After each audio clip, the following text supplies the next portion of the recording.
I miss look on the swagger. Them nah swing no foot. Yo, check out Tuggawar myself live on the Shizzio Show. I miss say nyang.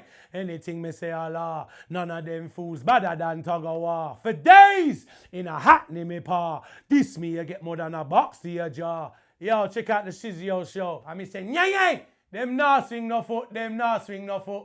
All them a go on, them nah swing no foot, them nah swing no foot.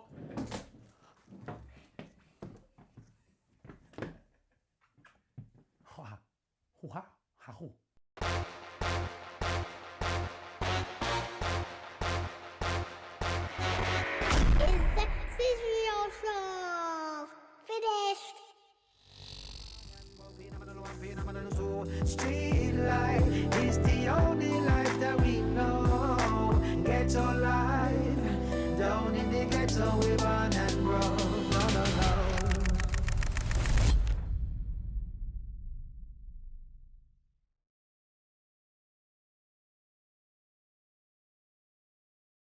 No. Yo, we're here. We are here. Hey. Yo, legendary business, yeah. A true honor. I gotta say that it's a true honor because there's certain names that man have just grown up with. Do you understand what I'm saying? And it's real facts, bro. You know what I mean? It's late, it's Sunday. A man did not come alone. He brought an army with him. They ran there, right? But first, flowers to Tuggawar. Thank you, How are you, sir? Thank you, really good. No, Pleasure to thank be you here. for coming, bro. No, you're welcome. I mean that. Can we just start by saying who the... Tugg movements in the building. Tones LDN. Come on. Hey. We got Axe in the building. Gang. We got the one of Tugg moves. We got Mama War. Come on. Love you loads. I love that, bro. Nah, man, seriously, thank you for coming. I You're really welcome. appreciate it. I can imagine a lot of people ask you to come on shows and all that, so you're selective, you know what I mean? Are you? Very. Yeah? Very. It is an honour. I gotta say, like, I've grown up hearing your name, Tuggawar. Yeah. You know what I mean? You've been dropping consistent music for 20 plus? Got to be, what? Are we near a 30 years? Yeah, we're nearer that, yeah. We're nearer that, We're innit? nearer that, but over 20 years, yeah. Yeah, but you're still doing it, you know? Yeah, stronger than ever and we better than ever. Yeah, come on, bro. We absolutely love it, bro. Thank but you. We do have to go. We've got to start this journey from From the beginning. Come on, bro. Yeah, no problem. Born and bred where, sir? Hackney. Hackney. Yeah. When Hackney was different, no When Hackney doubt. was Hackney. What kind of decade are we talking? 80s? 90s. 90s. Yeah. Okay, can you just summarise for those that don't know what Hackney was like for a gentleman like yourself in that period of time? Well, it's a whole different, it was before the cameras. Right. So it was like Wild Wild West. Yeah. I grew up in a wild Hackney. Yeah. Yeah, real. And I grew up in a kind of, because a lot of people lived in Hackney, but not everyone experienced the side of Hackney I experienced. I mean, Hackney's a big place, you know? Right. I grew up in the very ghetto, dark side. Of Right. Hackney, you could say. Yeah. Yeah. Family around? Mum, dad? Yes, yeah. Papa War passed away 2009. Sorry to hear that. Yeah. Love. Yeah. And then brothers, sisters? I got only child from my mum. Yeah. 3 brothers, 2 sisters. Okay. They're in Cyprus on my dad's side. Cyprus. Yeah, okay, so Cyprus. what's your background? Yeah. Greek Cypriot. Father's Greek Cypriot, and Right. my mother's Irish. Okay. Yeah. Okay. Combinations, Yeah, bro. combination. Combination. You get me? Combination. Okay, so when we talk about your childhood, Yeah. do you get happy memories or do you get a mixed emotion? Oh, happy memories. I mean, everything I've been through in life makes us who we are. Yeah. It made me who I am anyway. Yeah. So like, even if it's bad memories, we're grateful to see the journey. But some people don't realise that when they're in it. Yeah, Do you true. understand what I'm saying? True. You've got the luxury of looking back and saying, yeah. Exactly. So you learn off of your mistakes, you know, you learn off of the things that you did in the past, and Right. it makes you who you are. You know what I mean? What I've been through has made me who I am Yeah. today. So I And don't then- regret any of it. Come on, bro, you can't, bro. We No. have to move forward, bro. But these are the cards that man are dealt. You get what I'm saying? Definitely. So how was school and stuff for you? School was good. School Yeah. was good. I went Highby Grove. Okay. Yeah, I went Highby I'm Grove. not familiar, but Yeah. It's near Arsenal Stadium. Not Oh, far come from on. Arsenal. Yeah. So Come like on. where I grew up in Hackney, it was only kind of 2 main schools to go to. yeah. So it was either Kingsland, which was nearer to where I lived, Right. or Highby Grove. So Right. like half of my friends went Kingsland and half of my friends went Highby Grove. Okay. Yeah. Are you A lot of good- stars went Highby Grove. Such a lot as? of stars. Myself. Come on, have it your first, bro. Rule number 1 for all you youngsters: back your motherfucking self, bro. Yeah, come on. I love that, bro. Nah, you know, when you reached out to me, because like you said, I don't do a lot of podcasts. Yeah. I don't. I got my own podcast. Yeah, I know. Podcast, I am yeah. familiar. I am. And I'm very selective with. But when you was telling me, I kind of realized you know me from a long time and you know the history. So I thought, and I looked into your podcast as well. I appreciate it. I like what you're doing. Come man. on, bro. We can And I only know try. you're old school as well. You've been doing music for a long time. A very long time. No, I So, appreciate it. so what type of famous heads are from the manor, as it were? Loads, man. So many. Hit me, so bro. many. Come on. I grew up, when I was growing up, Glamour Kid was popping. I mean, I don't know Moschino and it's a you know, dog. we got Glamour. Come on. We got Glamour. I went to school. He's been with, here actually. Has he? Yeah, he's been okay, here, yeah. cool. The original Hackney artist. Come on. He was one of the first Hackney artists to sort of blow in the late 90s. He was. Yeah. Yeah. Yeah, for Mosky. dancehall as well. Yeah. Because not many artists especially at that time as well, I think it was hard to get exposure as a dancehall artist. Yeah, so yeah, Glamour yeah. was one of the first Yeah. that did that. Come on. Yeah. Who else? Wow. I went to school with a guy called Dwayne Dyer, whose artist name called Iceberg Slim. So I saw I know. You heard Iceberg Slim? I don't Come know, bro. on, man. Roots You remember Maneuver, Iceberg Slim, yeah? Iceberg Slim, Yeah. Roots Maneuver. Yes, bro, you can yes, take me yes, back, yes. bro. Come on, bro. I am Come on. about Black Twang. I was- Black If you Twang, want to go yeah. there, Rodney P, Yeah, I'll Rodney go P, there. all of them. Yeah, Yeah. I was actually in class with Iceberg Slim. Dwayne. He's a Mental. good friend of mine. I know his Yeah. family. Yeah, really cool Come guy. on, Lovely man. family. Good people. Pioneers in the Yeah, game, pioneers. bro. So I've been around like. And there's so many other names, man. I can't think of the top of Yeah. my head right Nah, now. fair But enough. even Highbury Grove School itself, there was so many names in that school. Are you like an Arsenal fan then? Just for I'm anyone out Tottenham. there? See, Yeah. how does that work? look, but hell no. How does that work when man goes to a school called Highbury and then is that allowed, bro? You know what? It wasn't that days there, but I'm always true to who I am. I've always been a Tottenham supporter. Yeah. So I was a Tottenham supporter when I went to Highbury Grove. And it's funny because I went to a lot of Arsenal games because I love football. Right. So I did go to a lot of Arsenal games. Are you allowed to do that, bro? Well, I swear I you didn't can't say even talk when I man didn't when expose they the score. fact that I was a Tottenham supporter. When I'm in there, I just I watch lie, the game. man, keep the red hat on, brother. Yeah. You know what I mean? I lie, bro. No, I rate that. So school was, did you study in school or was it kind of a... I left school before my exams.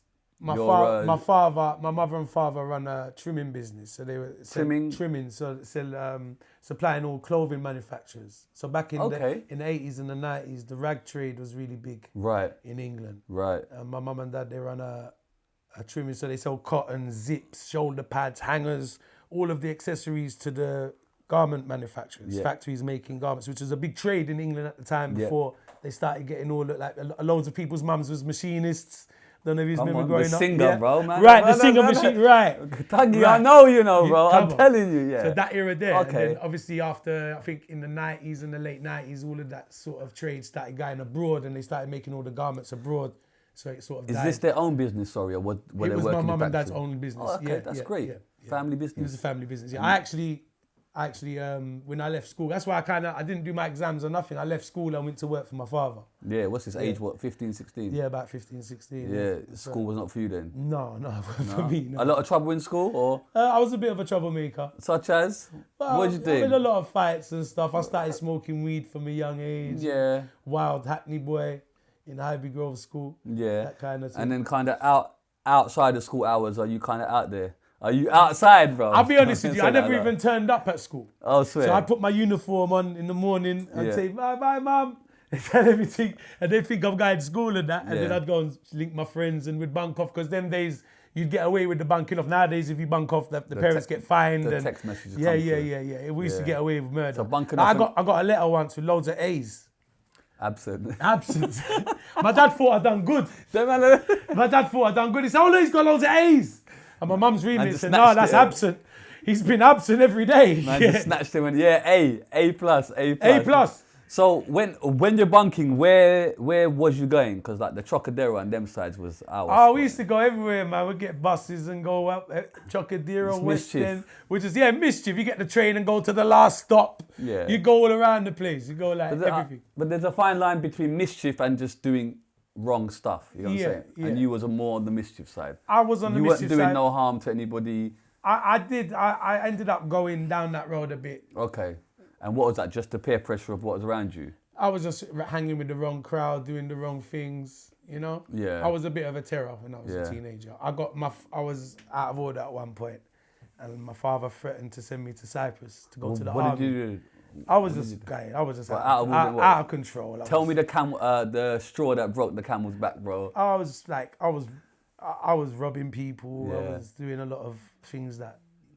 And then man was going to send you Cyprus. Yeah. For like duty, 2-year duty, innit? Yeah, 3 years. And 3 that years in shit the you army. up, Yeah, and I bro. was like, you know what, I better fix up because if I don't, I'm gonna end up in the army. And you got fixed up straight away. Well, yeah, because it was an ultimatum. It was like fix up or army How about prison? You ever been in prison? Was that route ever in come? Jamaica. Whoa. That's the... I thought you knew that. No, I didn't know that. Oh, you didn't know I that? didn't know that. That's, Okay. Okay, hold that thought, Alright, because cool. we were trying to do a timeline here. Yeah, but yeah, man yeah. can't go there and then come back in Jamaica. All right, Yeah. cool. So overall, childhood is a happy childhood. Yeah. You're out there doing what kids do. Definitely. Um, It was crazy because we had a great childhood thinking of it, to be honest with you, like compared to what goes on nowadays, because we was really out there. We didn't have social media, so Yeah. we was out there. It's better times, isn't it, bro? Yeah, a lot It better really times. was, isn't it, bro? Great, that's why I say it's great memories. Even the bad stuff's You good see, these memories. kids ain't got a clue, bro. The man on TikTok and that, bro. Different times, bro. We had this thing called a pager, you know, brother. Man don't know Yeah, what it is. pager. Come on, man don't have a pager. Okay, so Hackney has stereotypically a predominantly black area. Yeah. You're obviously not. What type of mixes was going on where you was brought up? Hackney, I look at Hackney as probably the most multicultural multicultural area Yeah. in the world Yeah. that I've ever been to. Yeah, I'll be Leytonstone. Like Yeah. I was on Leytonstone, Ilford. For me, it's the same thing. Yeah, But it was- I've got to put it out there like that. That's what was fed to the masses, that Hackney was a predominantly black area. Yeah, there was a lot of black people, a lot of Turkish people, a lot of Greek people, Caribbean, African, Chinese, Pakistani, like yourself. The most multicultural area in the world. So we grew up with just everybody, every type of culture.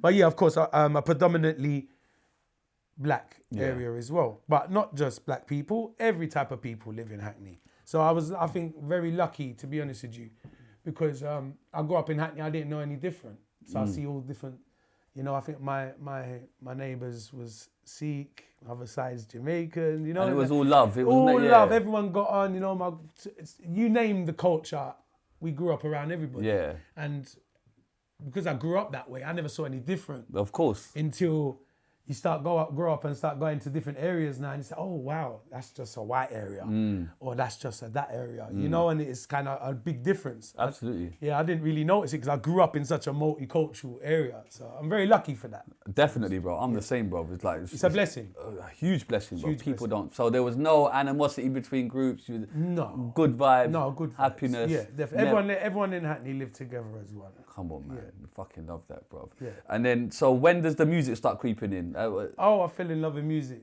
like very young. How young we talking? Oh, in my early teenage years. I started writing songs from like 13, Oh, what you was 14 writing years old. early? Yeah, I was So writing early, yeah. what type of musical influences were in the house and stuff like that before that then? Well, my main influence was I fell in love with reggae music. Straight away? Very young age, Right. very young. And where did that come from? Just the area growing up in. Right. Yeah, like. So we're out and about, you're hearing it, you're hearing the vibes. Going to all the parties I was going to was all dancehall parties at the time. I was in a big Jamaican community.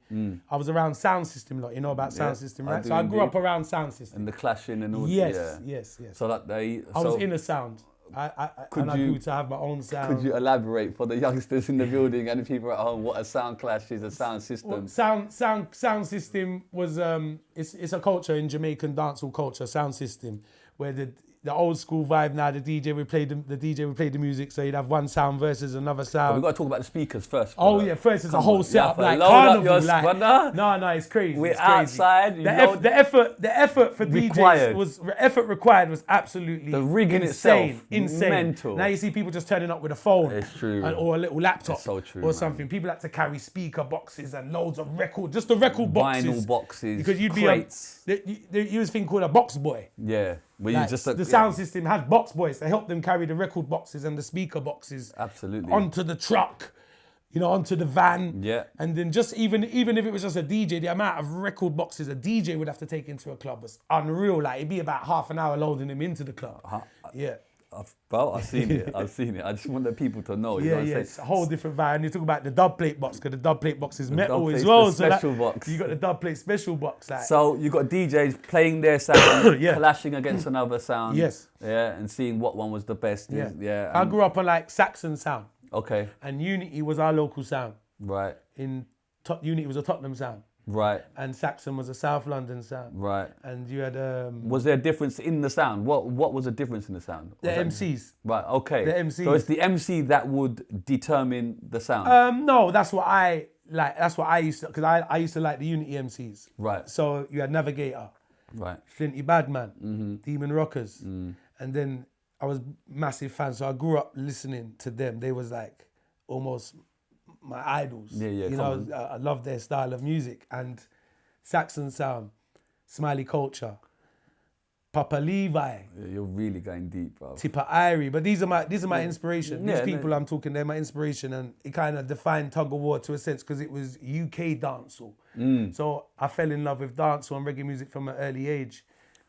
And then when I found out about UK dancehall through Saxon and Unity, You're seeing it on your doorstep. and I'm man. hearing the Cockney, I'm hearing, because like the different twangs, I'm hearing like the Saxon MCs spit with Cockney lyrics, with the patois. Yeah, yeah, And I yeah. could relate to it a lot more, because it's what it was like English dancehall. Yeah. You know, like It's more Smiley real Culture than- done Cockney Translator. Remember Smiley Culture had a song called Cockney Translator. Yeah. So you had loads of like English dancehall. It was a big inspiration for me Yeah. in the early days. Fantastic. So Yeah. you're there and you're witnessing this. Yes. You're loving it. Yeah. It's infectious. Infectious. We all know the vibe. Yeah. You can't help but love it. No. Everyone's happy, smiling. Yeah. Cool. Right. So then what? You start writing your own lyrics? Yeah. What? Just quietly at home? Yeah, I started MCing in parties. So jungle was the in thing when I was growing up. So even though I was listening to sound tapes and I was around sound system and going to a lot of bashment raves. Yeah. Excuse me. No, you're all right. I was jungle was the in thing.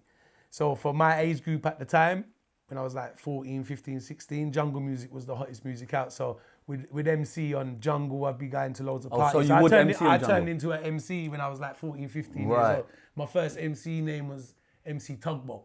Okay. So I was named after the WWF wrestler, Tugboat. Oh, Remember yeah, WWF yeah, wrestling? yeah. Tugboat Oh, go, shit. doo, doo. Man said Tugg, bro. Yeah, yeah, Okay, this facts. is mad interesting. Yeah, yeah, yeah. Okay, So so, that's why where the name comes was like he your favourite? No, it wasn't my favourite, but we all like, at the time in my class in school, we used to name each other off of the wrestlers, a few of us. Right. And I was big in school. Right. I was big. I was like 18 stone. I was Right. a really big kid. Okay. So like, it's called me Tugboat.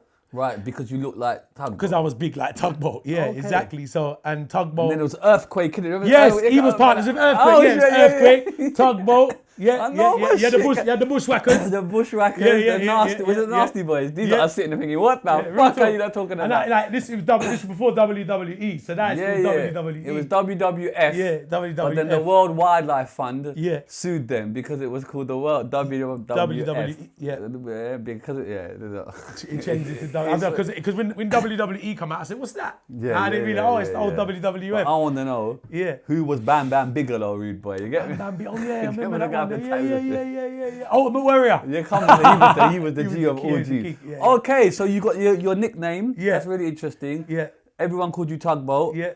Come Well, on, man's got a Tugboat, picture of Tugboat. Tugboat. Yeah. Do you see him, yeah? Yeah, it's Tugboat. No, but didn't he have the blue and white thing? Yeah, he did. Yeah. And he'd come in the ring like this. Yeah, I remember. Yeah, it was nuts. No, that was Hacksaw Jim Duggan as well. He was given that as well. Oh yeah, Hacksaw Jim Yeah, Duggan. come Right, on. did you know the Brother, history brother, about it? Man. So Tugboat turned into Tugger Right. because the bolt got left off. Yeah, 'Cause abbreviation. Yeah, so it was just MC Tugger. Yeah. And because I was so by the time I'm 16 now, I've always been very aggressive on the microphone. Right, so can I just talk, where did that Yeah. come from? Because that's not a... What? That's a learnt thing. No, the aggression on the microphone. aggression, yes, brother. yes. So do you remember your first time touching mic? Yeah, I do more or less, yeah. Please explain, but what's Yeah. the first venue? Because you need first venue. because you need to be brave to do that, Yeah, bro. yeah, You can't me just too. walk into No, especially them days. and touch mic. Especially them days. Right. So you're practicing. You're writing lyrics at home. Yeah. And just practicing in the mirror.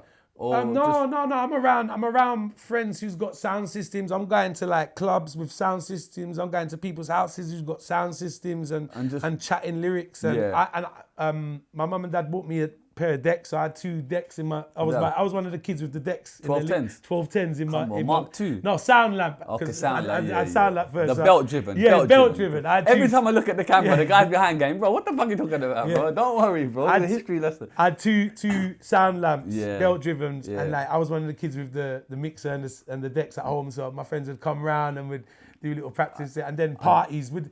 And I started like playing out and performing in clubs from like 16. So like Trends, I don't even remember a club called Trends in Hackney. It was a ghetto club. It was in Amherst Road. Can I just ask a question though? Yeah. Did you have the penny on the top of the needle, bro? Yeah, of course we did. Of course we had the penny. We did. Yeah, come on. Just make sure. Real talk. So you know about that? They don't Yo, know, you used bro. to have when you put. Oh, we lost them a long time ago, bro. Yo, you see the We lost turntable, them. yeah? The turntable, you'd have to put a penny on top of it, so the needle stays on the record properly. Well, they still don't know, but it's cool. They're like a cut. Yeah. On the internet, Yeah. in like a museum, the man has seen it. You're making us feel ancient. Nah, bro, I love it, bro. Come on, man. It's history, it's the bro. truth. It's the truth. Yeah. Okay, so you were the hub then. Yeah, I was the hub. So I've did always you been the DJ hub, as well then? I tried. So I Right. tried to get in DJing. I love music so much, obviously. So I bought all the records. Yeah. I used to go and buy.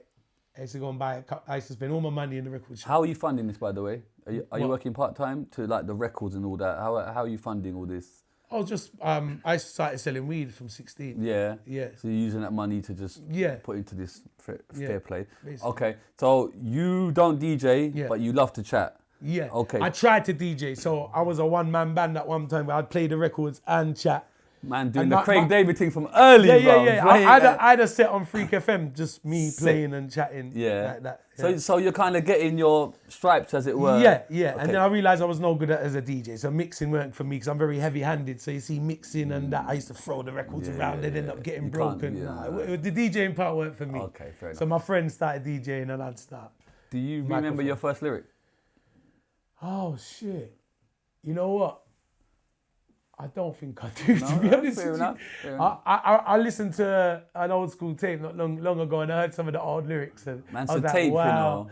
Or it was on. I think it's on Cassette. YouTube. Someone put it on YouTube. Oh, It was a sick. set that I did on the radio Yeah. years and years ago, and when I heard the lyrics, I was like, wow. Like, I don't even Did I remember say that. that? Yeah, no, they're good lyrics, but I Yeah, didn't yeah. remember them because it's before I started writing songs. You know, I know my songs, but my early lyrics that I was writing when I was a kid, if I hear them, I remember them. But You know, you got a lot of presence on the mic, a lot of Yeah. like hosting kind of. Did that all come from kind of being on radio and stuff like that, or where did that develop? Because the one thing spitting the lyrics, there's Yeah. another hosting a dance Yeah. and having the Yeah. character. yeah, well, charisma. I think that's all my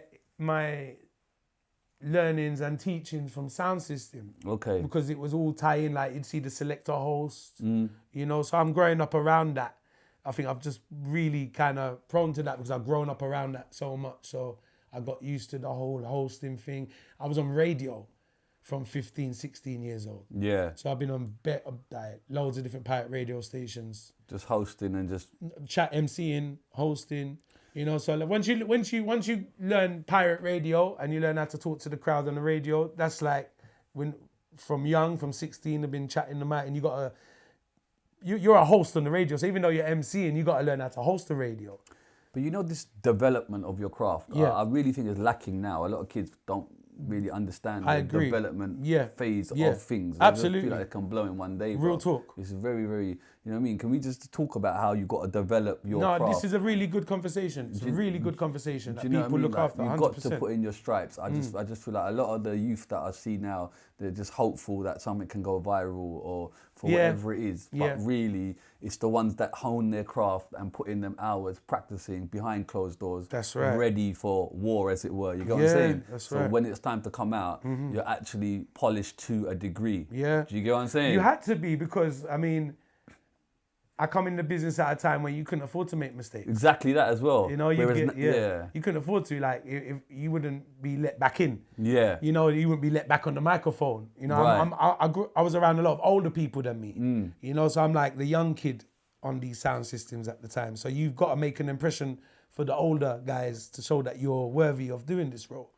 You know, so you really had to be proper polished and even as polished as your elders Yeah, to for get a real. look in For real. as a young kid them days. You know, so you had to make sure you was on point. Otherwise, You wouldn't. Also, Anyway. being a white guy, obviously, did that impact in any way? How was that? I never saw it. You I never never saw saw it? colour. I never saw it. The only time I realised about the whole was when I put my first music video out. Because like I said, I grew up in Hackney, so, Right, yeah. So it's we're a gonna- multicultural so we're journey. So gonna go everyone, Yeah. we was all Did the you ever same. feel it from anywhere else? No. What do you mean? Like, did you ever feel the vibe different from? I don't know if you ever felt any kind of racism or any kind of like. Not where I being grew up, bro. Yeah. Not where I grew up, because everybody, remember I grew up in a community where everyone knows me already. Yeah. So I'm in where anywhere I was, people would know of me.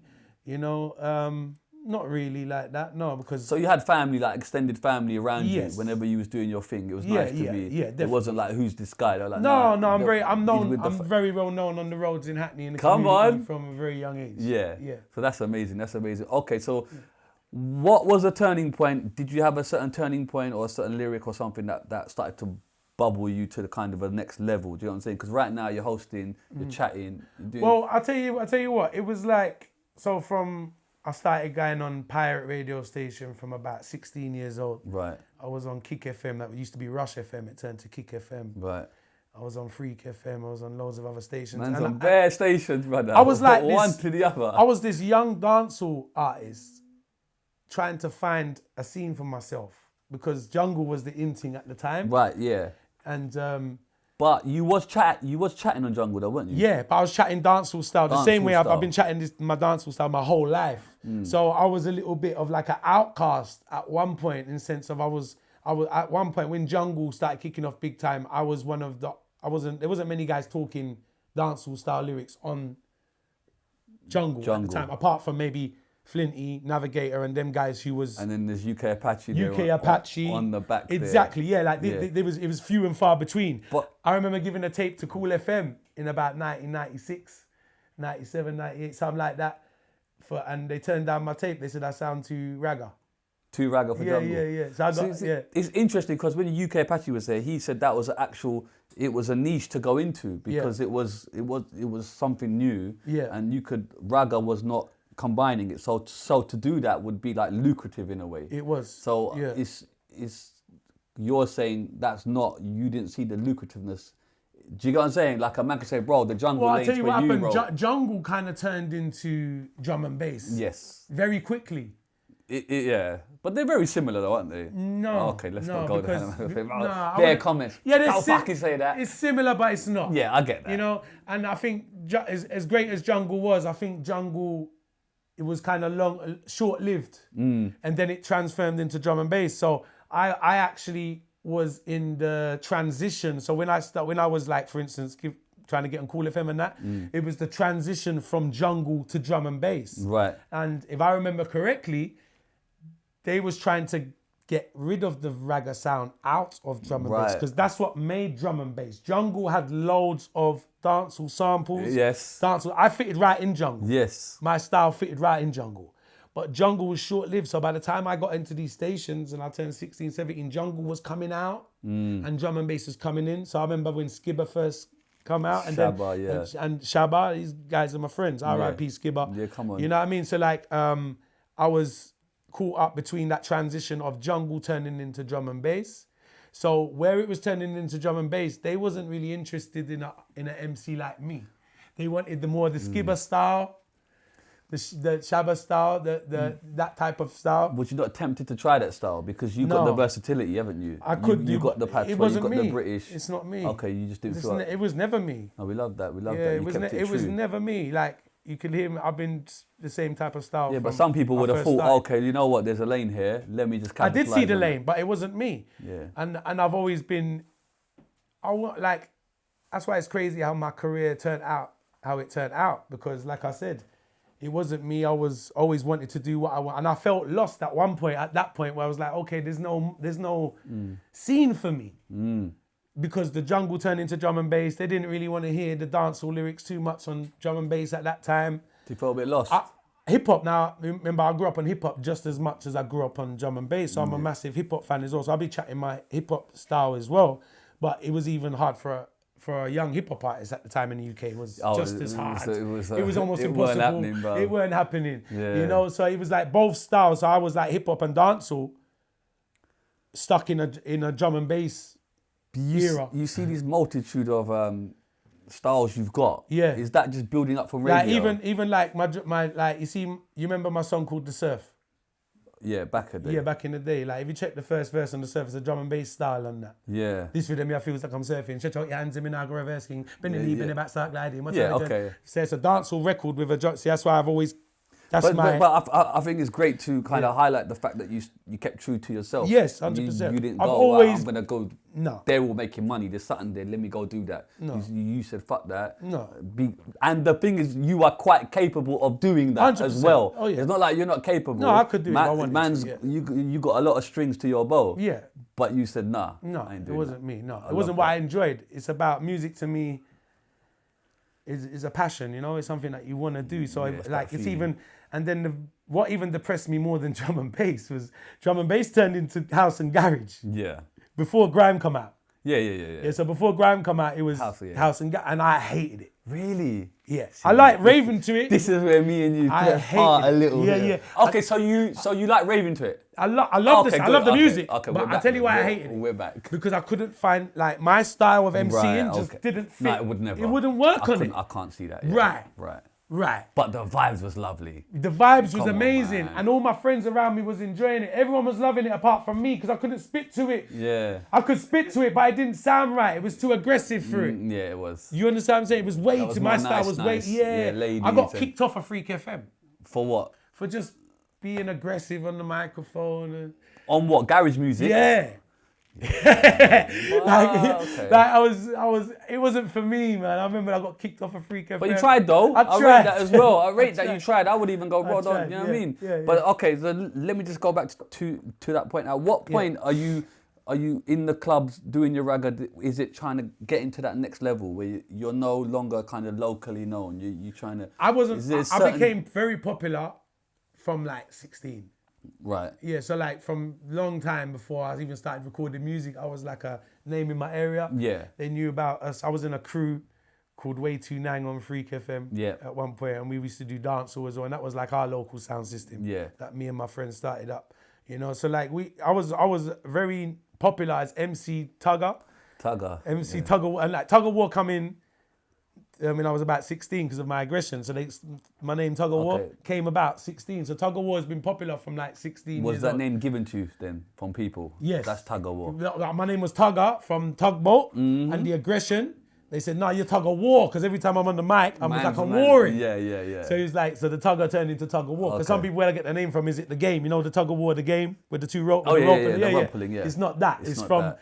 It's from the wrestler. Wrestler. And we've lost Tugger. the ball. And then the war added on from the aggression. I love that story, Yeah, you know. and the war is my Because aggression. it's natural, innit? Yeah, it's natural. We love that. Okay, so, Yeah. but again, this is local. You're saying you're locally known. Yeah. I'm saying, when does it kind of get bigger than that? Do you get what I'm saying?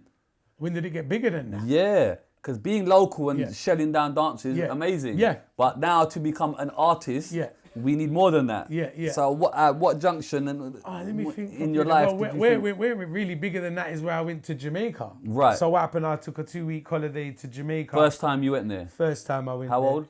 About 18, 19 years old. Who did you go with? My girlfriend. Right, okay. Yeah, it was about 19. Was she from there? Yeah, she's from Spanish Town in Okay, Jamaica. Yeah. good. Okay, so Yeah. man had the Yeah. link. So you went to Spanish Town straight? Yes. Okay, Yeah. what was that like first time? Yeah, it was lovely. It was a great experience for me. Like, I always wanted to go Jamaica, of course, and What year is this? Sorry. it's 2001. Okay, cool. Yeah. Okay. Yeah. Like first time you go there, Yeah. you soak up the culture. Mm-hmm. Everyone's nice there. Yeah, and you're soaking the vibes. How long you go for?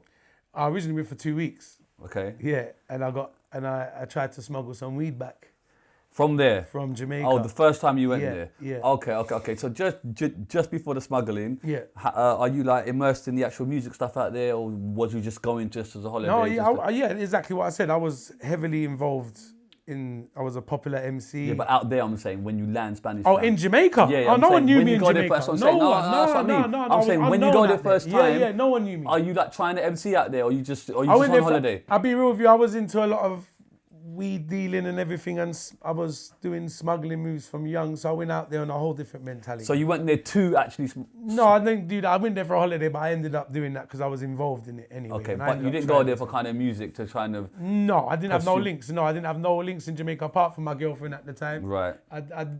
Getting involved in music was a dream, but it wasn't a possible dream at the time. Right, Yeah. so the actual weed stuff is more...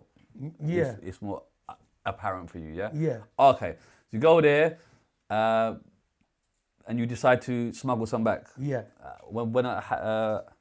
How much are we smuggling, bro? I tried to smuggle £6 of weed. How much is that in kilogram? Man, About three. We can't do the metric thing. About 3 keys. 3 keys of weed. Yeah. At that time. Yeah. That's a lot of weed, bro. Yeah.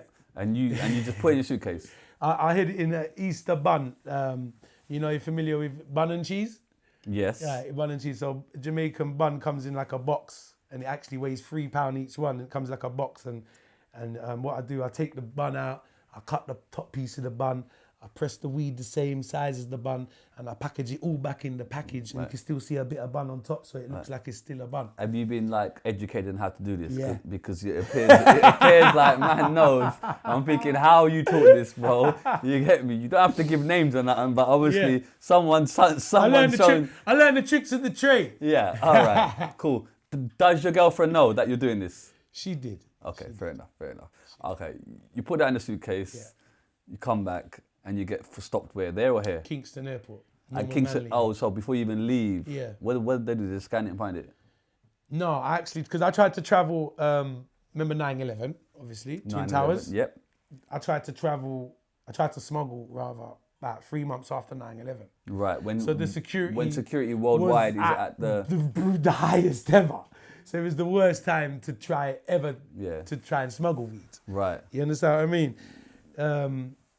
I missed my first flight.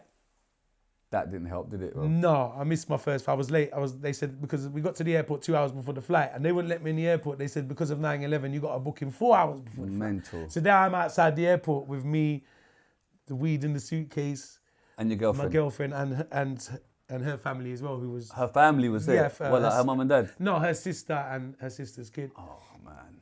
And we were travelling back. And then her sister... It's getting worse. Her sister and her kid decided they were going to stay in Jamaica. That should have been a sign. So they stayed when they missed the flight. They said, we're going to stay a bit longer. That should have been a sign for me to say, Tuggy, don't do this. Go back to Spanish Town, take the fucking weed out of the case, and don't smuggle. Me, I've gone back 1 day later, 2 days later.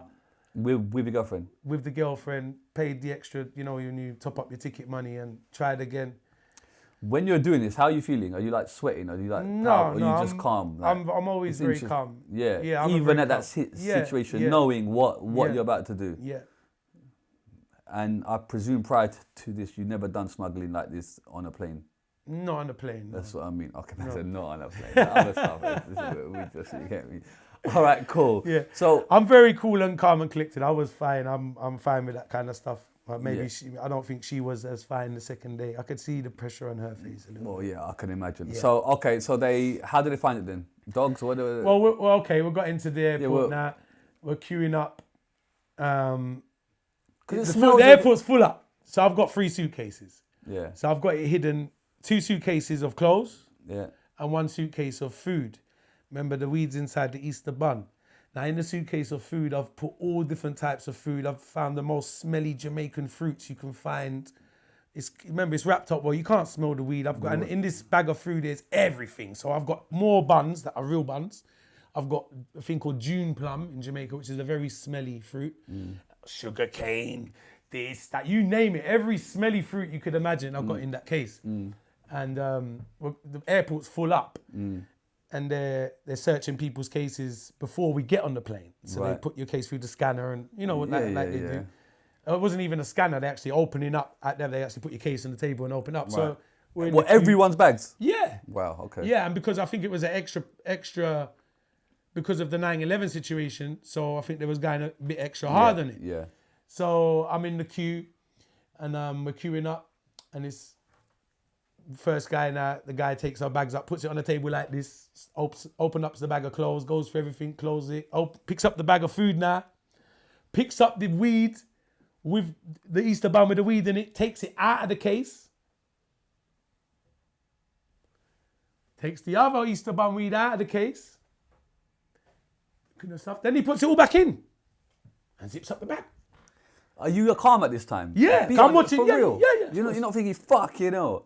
No. Okay. Right, No, go on. because when you go to do such a thing, you got to, listen, to get through doing such a thing. No time to panic. No, you can't panic. Man said no time to panic. Any type of panicking It's not going to help It's you. not going to help you. Yeah, You know what I mean? detrimental to you, It's yeah. very detrimental that you can't show. It's like poker. Yeah. If you show any, Yeah. you got to have a poker face on you here because Yeah. people's Okay. going to read your face and know what card you're drawing. Yeah, for basically, real. All you right. know? So he picks it up and puts it back. Puts it back in, fine. Zips up the case. We're in the queue. In my head, I've gone, Gatwick, here we come. Yeah. Believe me, in my head, I'm like, yes. Of course. Yeah. I'm half celebrating already in my head. We're in the queue. Ain't really gone nowhere because the queue's thick. He's just searched our case. But 2 minutes later, I get a tap on my shoulder. I turn around, I'm like, there's an elderly policewoman. Looked like wasn't even a normal clothes police. She's like a higher up, like a detective or a sergeant. And she said, excuse me. I said, yeah. She said, I'd like to search your cases. I said, okay, but the gentleman here's just searched them, I said to her. I said, they've just been searched. The gentleman just searched the cases. And she says to me, I know. I want to search them myself. That's when my heart dropped. That's when My man heart can be dropped. as When cool she as said you that, like. now I'm like, oh, what the fuck's this one up to? What is she on? So he's clocked something then. I'll get to that now. So she says, I want to search them myself. I'm like, fuck's sake, what's this all about? So she says, yeah. So she starts picking up. Do you know what ice pick is? An ice pick? Yeah. Yeah, sharp. Yeah. Yeah. She's got an ice pick in her hand. Oh shit. She started with the suitcase of clothes first. So she's put the suitcase of clothes on the table and she's going through the clothes, even my socks, she's stabbing them with an ice pick.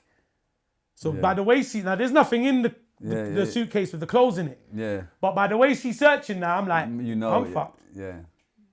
I said, I'm fucked. Because Yeah. she stabbed the socks. Yeah, yeah.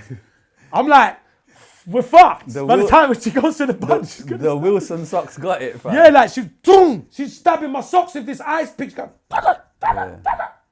and I'm just standing there looking at her like, oh shit. Yeah. My girl's there standing looking at her, oh shit. So she goes through, just by luck of the draw, she does the cases with the clothes in it first. She's gone through the cases of the clothes, nothing. She's still like insisting there's something. She's looking everything. She's got to the case of the food now. I'm like, here we go. She picks up the case of the food. Remember I told you June plum, sugar cane, all this fruit, oranges. She's picked up the orange ice pick. Bagger! Oranges, like she's making smoothies, bro. She's doing Fruit Ninja in Fruit the ninja. fucking- Yeah. Before the ninja. Before the ninja. Before the ninja, there was her. Yeah. She's like, bagger! Chung! Chang! She's picking up the one bun, like, I had small buns and big buns. Chung! I see her pick up the bun with the weed in it. She's picked it up, she's gone like that. She can feel it's a bit hard, and she held it like that, and she's gone, with the ice pick in the side, she's gone, yank! And it's got stuck. The ice pick's got stuck, so he's gone back, and it's buck up in the weed, isn't it, where it's compressed weed in there. And he's like, Choo! And she's struggling to pull it out. She's pulling it out, like you can just see all the weed coming out. All the ice picks got all gum on it. The ice pick's all gum, you put the ice pick in a big fucking bunch of weed now. She's like, this is country, man, you're under arrest. What was Real that? talk. What's that feeling And it was like, bro? embarrassing, yo, fuck. It was Forget so embarrassment, embarrassing. like your heart must have just been gone, bro. just those moments. You know, there, it was like, it all happened so fast. And my ex-girl at the time, my girl I was with at the time said, it's mine! Oh, what, she said that? Yeah, and I'm stepped on her feet. I'm stepped on her feet. I'm like, shut the fuck up. Baby, shut up. Because I had a receipt for the Easter bun in my wallet.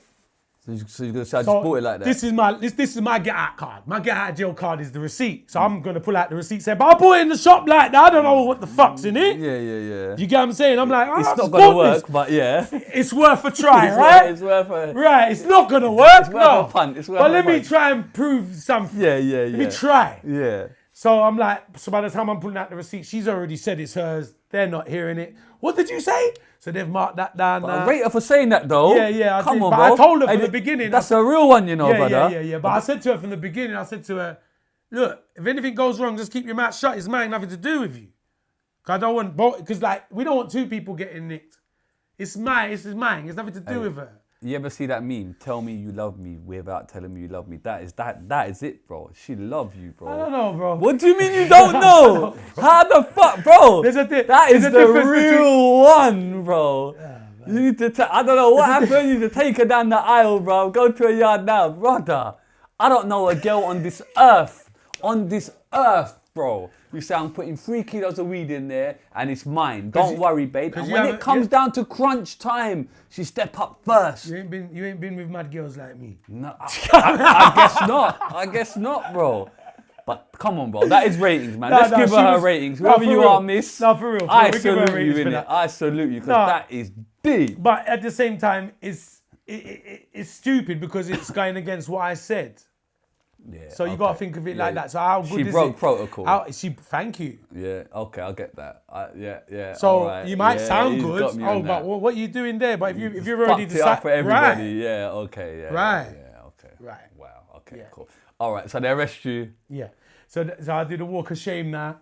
Through the airport, cuffed. Through Norman Manley Airport. Right. Handcuffed. The whole airport's ram. Yeah. Capacity. I'm guessing there's Everyone's not a lot looking at you like you're Pablo Escobar. I'm also guessing there's not a lot of white people, like, do you know what I mean? No, so it's Kingston. You stand out even more. Yeah, like a sore thumb. Do you get what I'm saying? Yeah. And it's like, oh, look, it's the white guy. Yeah. Oh, you must look, and they don't know what you got caught with, so they're looking at you like a coke smuggler straight away, because that's the main thing people usually try to smuggle. So it's like, oh, his geezer just got nicked with coke. Like, it wasn't even that. How much is the weed worth, sorry, the value here, if you got it over? About 25,000. Okay, in those days, that's a little nice. Yeah. On a yard still. Yeah. On a yard still. Yeah. All right, cool. They arrest you. What happens, bro? I get taken through the airport to the police department in the airport. Right. And then I'm just like, oh shit. And then at that time, I'm not really panicking now. That's where I find out. So when she's walking me to the police department. And your girl's arrested as well, yeah? Yeah. Yeah, of course. So they're both, this kind of separated us. I'm making sure, you get me? Yeah. You have to Oh, make yeah. You have She's to tick arrested. boxes out here on the show, you get me? They've separated from we got nicked. Yeah, separate, Initially, they've kind of separated us. They've taken her to one room, taken me to another room. On the way to the police department, because money talks in Jamaica, right? Yeah, you need a lot of fucking money, bro. A lot of money. So on the way to the police department, walk through the airport, I'm trying to bribe her. Right. I'm like, so like, we can go Western Union and sort all this out. Like, we ain't gotta go, like, you know what I mean? Like, yeah, literally, because Western Union was the thing then days. Yeah. So I'm like, we ain't got to do all of this. I said, like, I can make a phone call. We go Western Union and make everyone happy. Could you have though? Not with her. Okay. No, I'm saying if the money, there was money available. No, there was money available, but she weren't taking it. Yeah, no, I get that, but I'm just saying, if she had called your bluff, could you have sent the money? What do you mean? If she turned around and said, yeah, I want 100 grand, could you have done that? What, 100,000 English money? Or whatever, yeah. No, I didn't have 100 grand English money. Okay, I'm just curious. I'm saying that if you called it your wouldn't bluff. have cost that, man. I want to offer a couple grand or something. Oh, a couple grand, okay. 100 grand, like, yeah, Alright, I'll do the sentence, mate. Yeah, Fuck that. Yeah, but, okay, no, so you try and bribe her. Yeah, I tried to bribe her, and like she straight away she says, "You trying to bribe me?" And I see she's a Christian woman. I can see this is the wrong one. Yeah. She's loyal. This one is one of the officers you can't bribe. Right, I'll get that. I kind of noticed you can't bribe this one. Yeah. I've bribed police officers in the past, but this one you can't bribe her. Right. And I'm like, so she's walking me to the police section, and I say to her, because I'm curious why she wanted to search the cases again, because we was already through. You remember? Yeah. So I'm like, remember we was through. The guy searched the cases. We was in the fucking queue on the way to the plane. So I'm like, excuse me, why did you want to search the case again? Yeah. She says, the Lord told me you had drugs. And I was like, all right, whatever. Okay. No. Yeah, and then as we're walking, like, because I shrugged off her reply, she said to me, and like, 2 minutes later we're walking, she says to me, when I looked at your woman's face, I knew you was carrying. Oh, swear. Why? The same. But really though? She did look paranoid when we got to the, but can you blame her though? No, you can't. No. You know what I mean? No, you can't. She said when I looked at her face. Yeah. I mean, remember these officers, they're trained. Of course. She's in the airport. This is someone who's trained to identify smugglers. Yeah. That's why you asked me if I was panicking. No, I'm trained for this. I'm trained like she is. But Okay. yeah, so that's what she said to me anyway. Okay. So take me back to the police station now Yeah. and drove me to downtown Kingston lockup. Whoa. That sounds, yeah, go on. Man said Kingston lockup, Yeah. you know. Right. What the hell was that like, bro? I was worse than the prison. That's worse than the prison, yeah. Because there's no sunlight. I was locked up for like 2-3 weeks. No sunlight. Alone or with other people? No, I was in a section with about 30 people sleeping on the floor. What, the only white guy in there? Yeah. Right. Yeah. Okay. How was it in there though? Like, are you getting troubled or is it? No. I didn't get troubled once in my whole lockup, in my whole incarceration. I never got troubled once. So you're there for like 3 weeks, yeah? Yeah. This is mad, bro. Yeah. Before I went to court and before they sentenced me. You go to court, found guilty. Yeah. How long is this whole process of being tried? It took 3 weeks for them to sentence me. That's fucking quick, innit? It was quite quick, actually. Raw. Yeah, it was quite quick. I'm thinking you must know there's no remand. There was people in the jail who's been in. I've seen people in the jail for 3 years and they still haven't got a court date because in Jamaica it's a different system. You need money for a solicitor.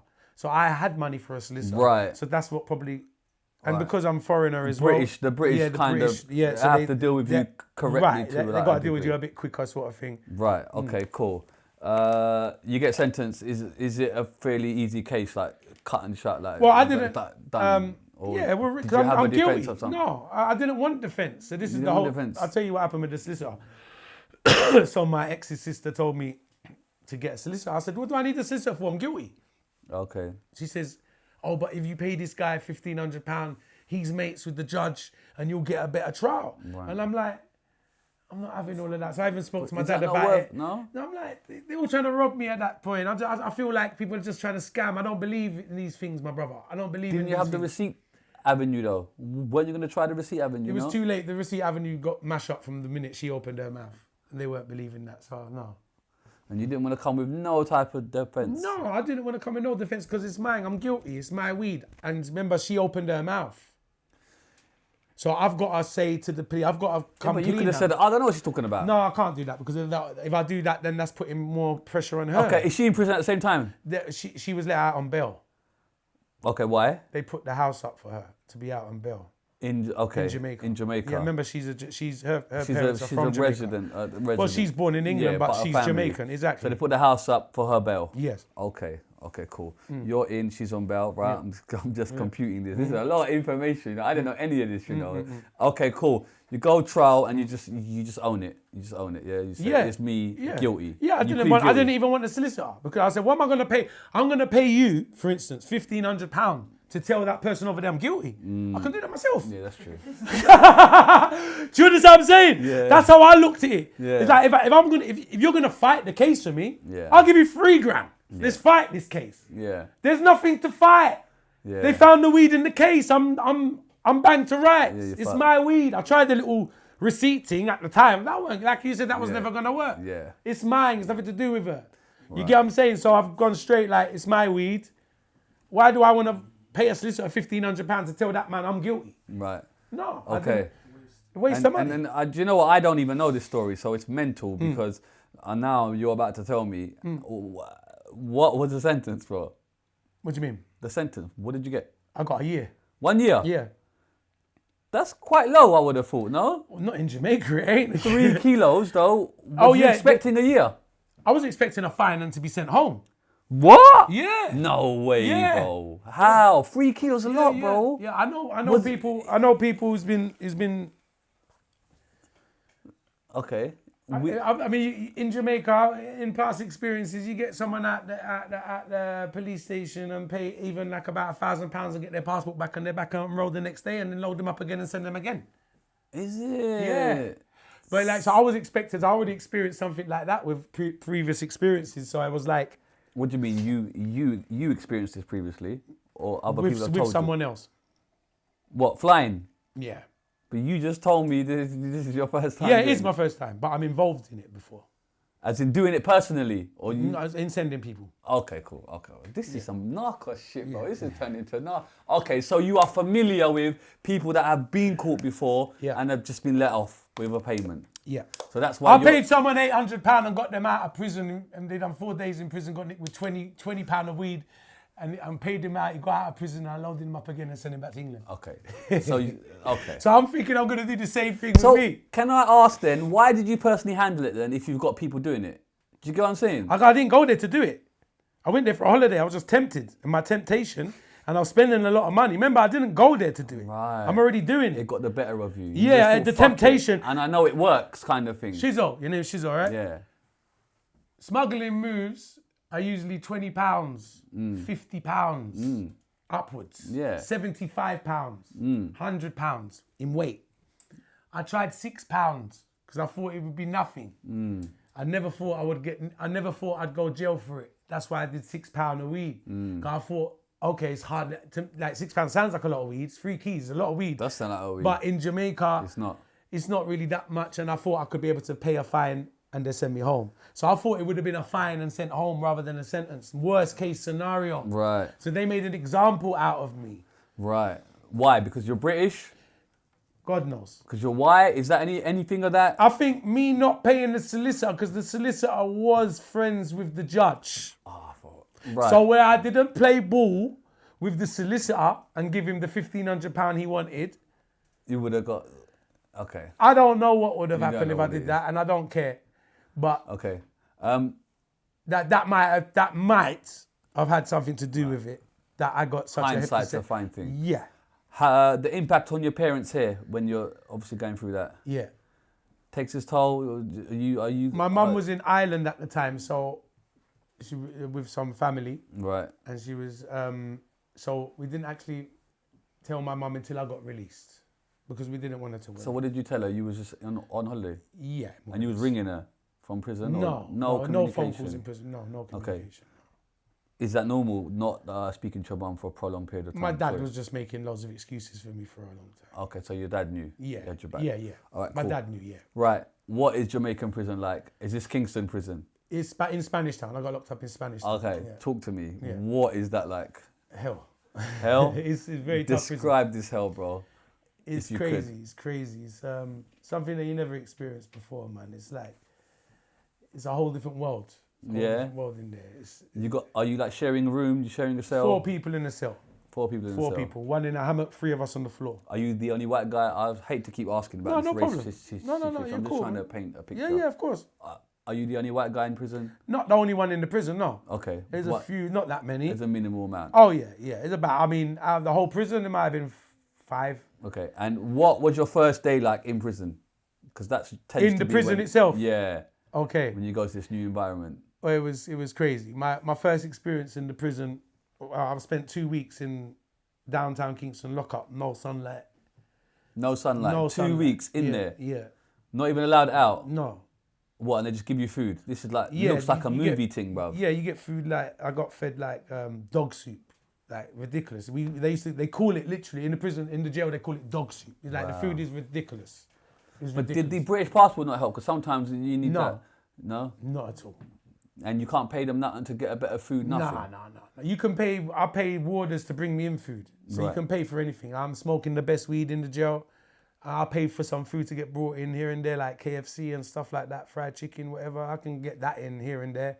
But your average everyday food is So you come out of the lockup thing and you Yeah. go into like main population or whatever it's called. Spanish Town prison. Yeah. Yeah. What is that like? Like, can you just try and paint the picture for me? It's crazy, man. It's crazy. Like that first day when you're in there. And So you I've think, gone from the "Bruh, I've got 1 year in here. Well, like when they told me I got a year in the sentence, when they sentenced me, Yeah. and they said I got 1 year, I was like, a year? 'Cause I'm expecting a fine. Right. So I'm looking at them like, did he just say a year?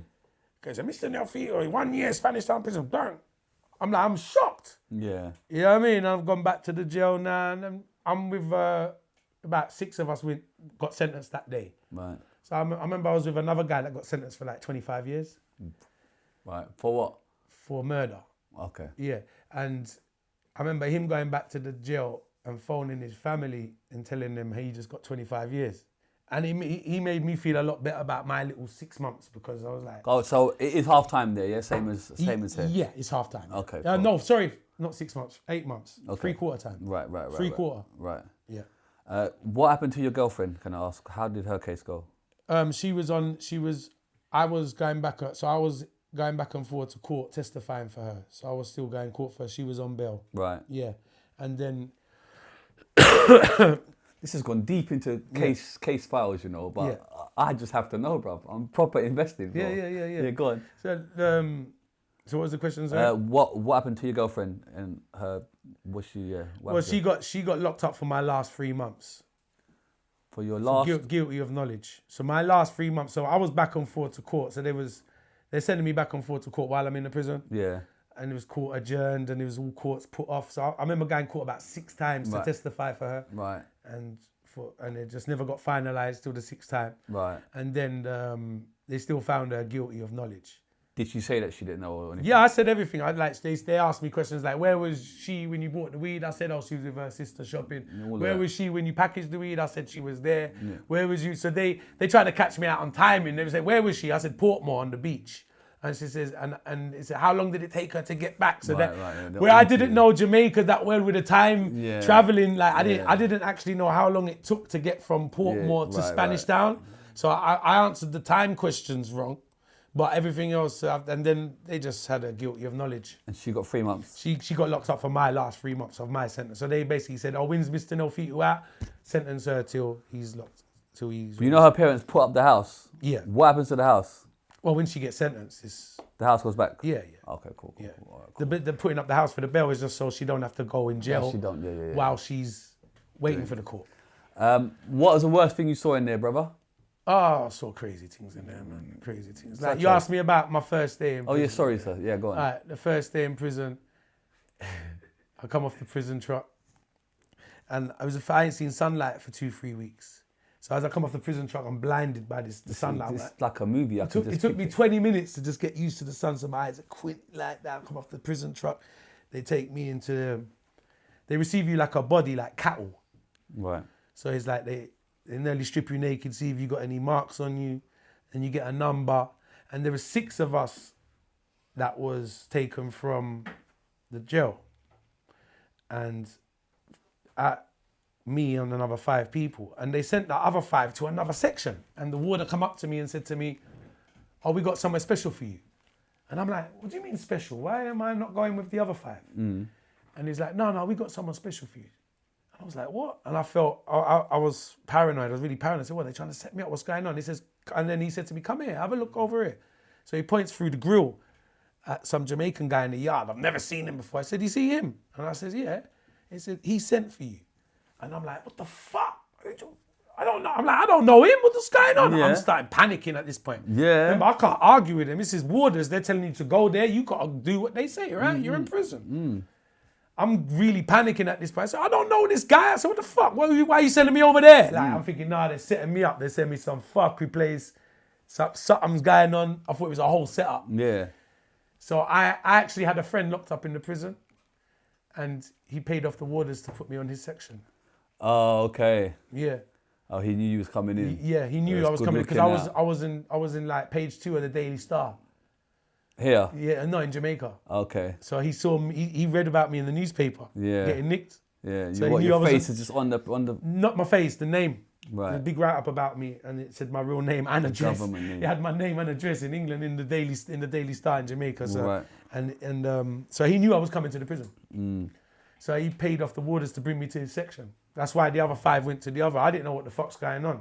And he sent his mate to come and receive me. That's why I didn't recognise the guy. My heart's beating. What the fuck? I'm thinking I'm a lamb to the slaughter now. Yeah, yeah. They're gonna put me somewhere and deal with me wicked, right? Yeah. So I get the we get in the prison now, and I see you. I say, oh shit, it's Dan, man.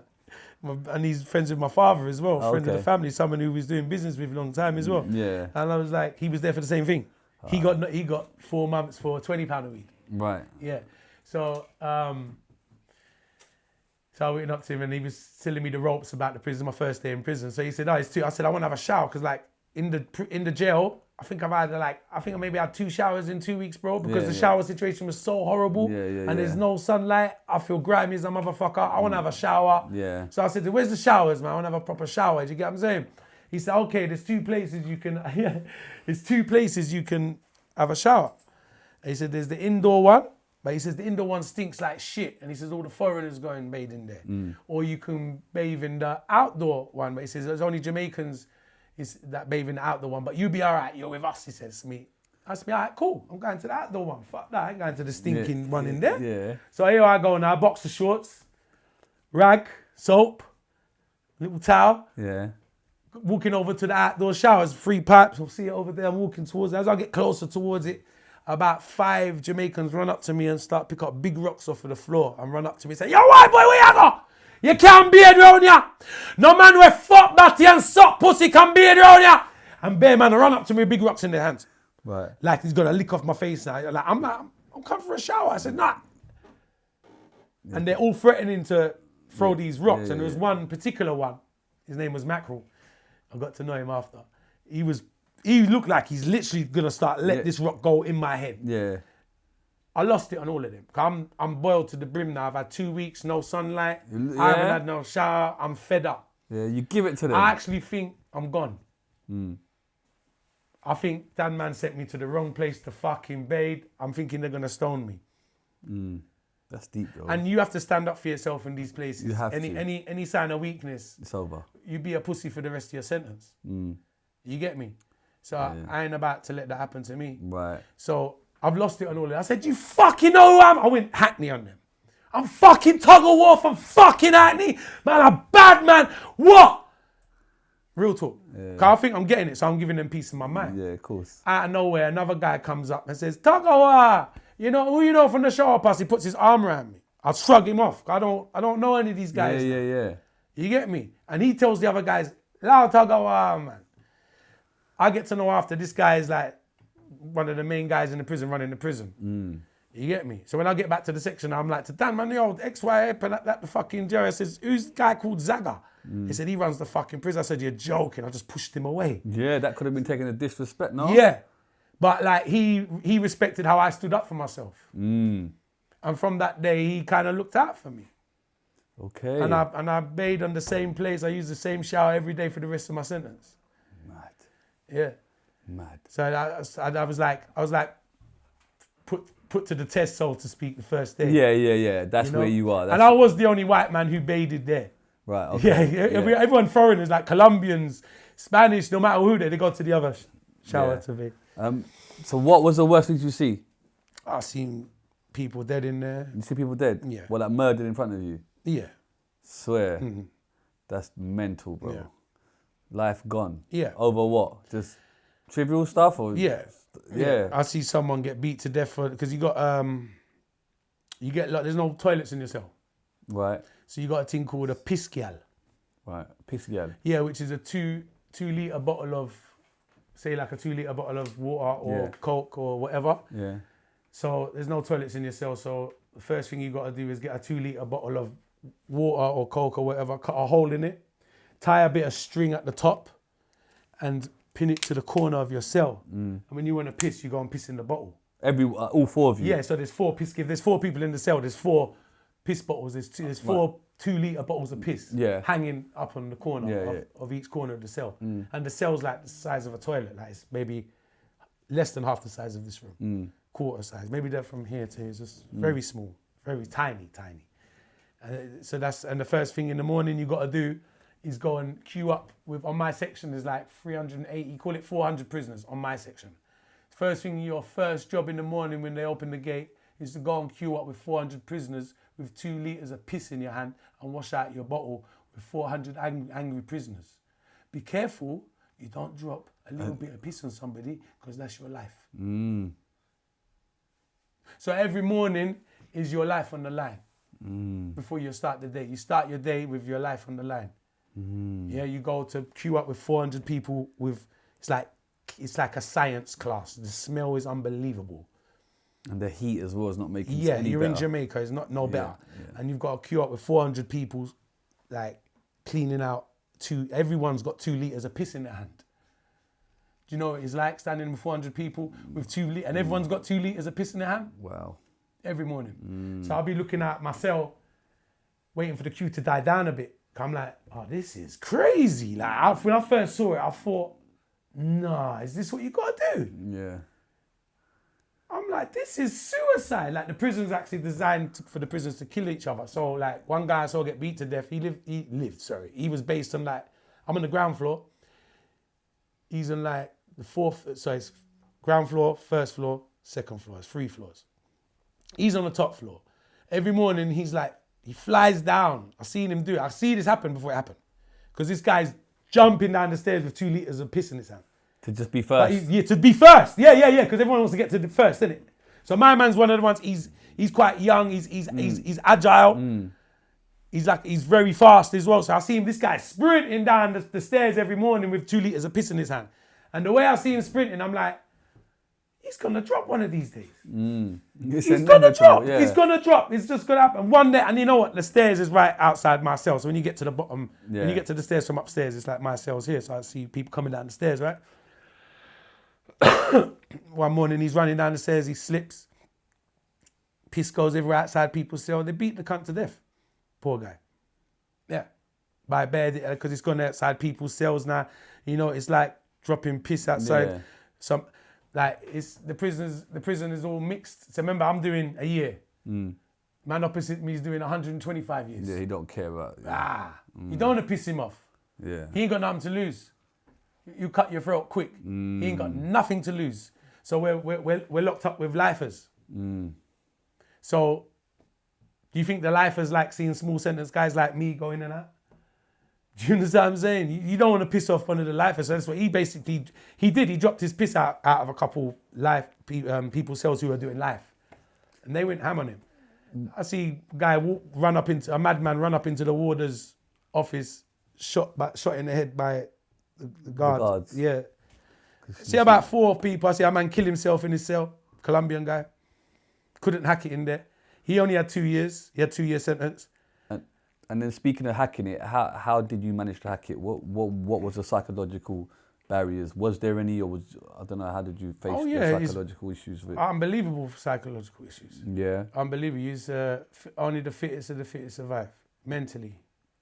And was you kind of always strong with it, or was it hard for you mentally? No, I didn't have no blocking choice. Stuff out? My back's against the wall. I ain't got no choice. I can't afford to. You know, I can't afford to. So I didn't have a choice. Any sign of weakness is my ass. I say I'm finished. So you're just firming the whole 6 months. You have to. You don't have a choice. Was there any point where you were? Because my section is very hardcore. So my section is like, it's I don't know if you're familiar with some gangs in Jamaica. It's run by the shower posse. Right. Okay. No. So it's a very hardcore section. So it's like, you can get kicked off my section. There's a section they got in Spanish Town prison called number 1 block where they throw the gays and people like that. So if you violate my section, they'll put you on the number 1 block. They'll put you in the gay section. Right. So it's like my section don't tolerate fuckery. You get me? So you make one small slip, you're gone. So you can't afford to fuck up. Because because as bad as my section is, you'll end up in another section that's kind of even. And you've got to start again with knowing everyone. Right, and then my section at least was under order because it was run by the shower posse. Right. So it's a kind of order to a degree. It's still dangerous, but it's a level of order to it. Stay in your lane, you're good. Kind right, of thing. Right. So but the other sections are... It's lawless. Yeah. You don't want that. No. You don't want that. Wow. No. Mental, bro. This is taking me down to the next thing. Man, I ain't even started on music. What the fuck is happening, bro? But I didn't know, but it's amazing, bro. It's very. I thought you know, because I've done podcasts it's like insightful. About it. It's insightful, but do you know what I don't do? I don't search too deep. Okay, yeah, you do. You spoil your thing. Yeah, that's a good idea. Real talk. Yeah. Nice. All right, cool. You come out. I presume you're thinking I'm never gonna do this again, or do you just start? What happens? You come back home. No, I stay in Jamaica. You stay in there. I stay in Jamaica. Why? Can I ask? To pursue a music career. So in jail, are you doing music? I'm locked up with a few. You know Jah Cure?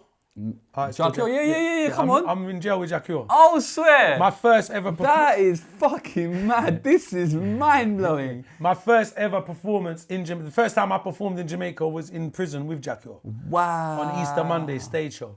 We brought the whole sound system over to our section. It was What, Easter in the Monday. prison? In the prison, my The brother. sound systems are in the prison. You got Okay, music. how's You got that a music. work? You got a music section. You know Jah Cure's song "Longing For"? Yeah. He recorded that in the prison. Okay. Yeah. But where is the equipment? How is the equipment coming in the prison? No, they you got don't music. even have They got toilets, music. bro. No, they got a music section on the prison. I know it's crazy. Right, because They've part of the got- culture, kind of. Yes, they got a music section on the prison. But to be signed up to the music section, you got to be on a long sentence. Right. So I was a short sentence. So I didn't have the right to sign up to the music section. Right. But all of the people who was on longer sentences like Jah Cure and that, they was all signed up to a music section. How long was his sentence? Jah Cure, he had originally I think he had about 15 years or something what? like that for rape. Okay. Okay. Wow. Okay. So then, how do you manage to touch mic when you're not meant to? No, because it was a stage show, Easter Monday. So on that stage show, Yes. it's open to all then. Yes. Right. Yes. No, okay. it wasn't open to all. But it's like on that block wing, it's Yeah. now like a party time or a vibe. There's an event going on inside the prison. Yes. And that's your first time. That's for you my to touch. first time ever doing it. Okay, so you touch mic. You're confident with it. Yeah. You think, fuck Yeah. this. I was hanging because obviously music's my thing, right? So Yeah. I'm hanging around. I know Jah Cure from before the stage show, so I'm sort of hanging around. There's a few artists in the prison. You know Zebra? No. An artist called Zebra is in the prison. Right. Artist called Alizade. Right. I think so. Yeah. Alizade. Jah Cure. Yeah. Jah Cure. And loads of prisoners. So they're the main three artists people know. And then you got loads of prison artists like myself. Yeah. Then another artist called Murder.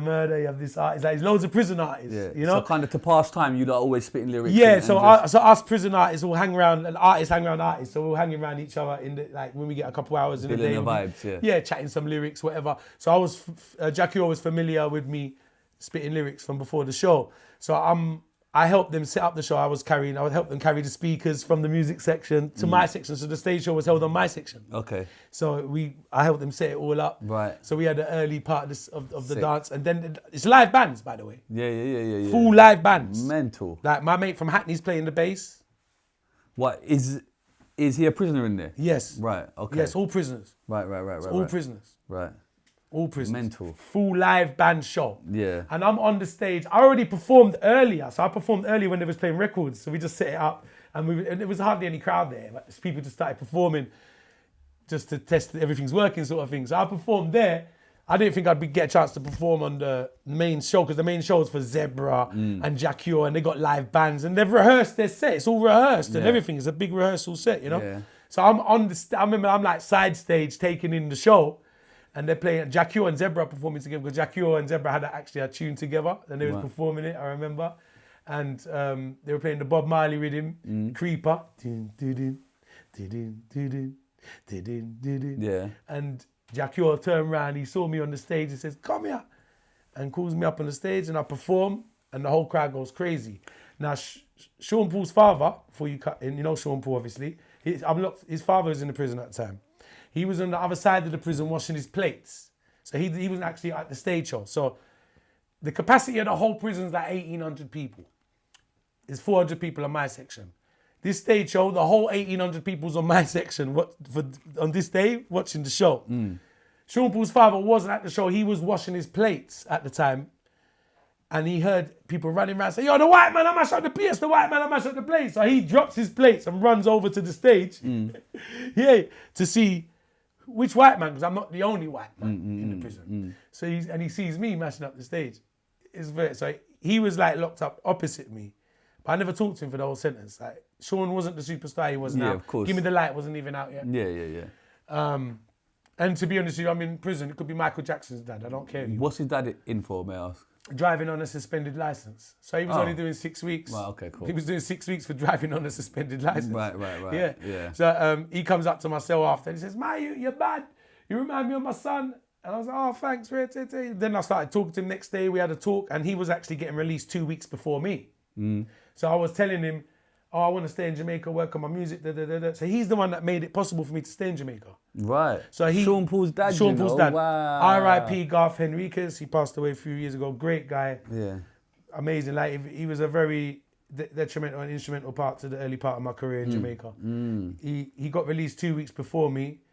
He took the number as one Rasta man in my cell, and he took the number and he said he's gonna phone, and everyone in my cell said to me, "He ain't gonna phone you. Yeah. It's just prison talk. You know, you got a thing called prison talk." Yeah, so they were man, like, just gassing, "He ain't yeah. gonna call you. Just gassing Once you. he's free, he's free. Yeah. Once he's free, he's free." You get it? And I started thinking the same thing. I was like, "Yeah, you're probably right.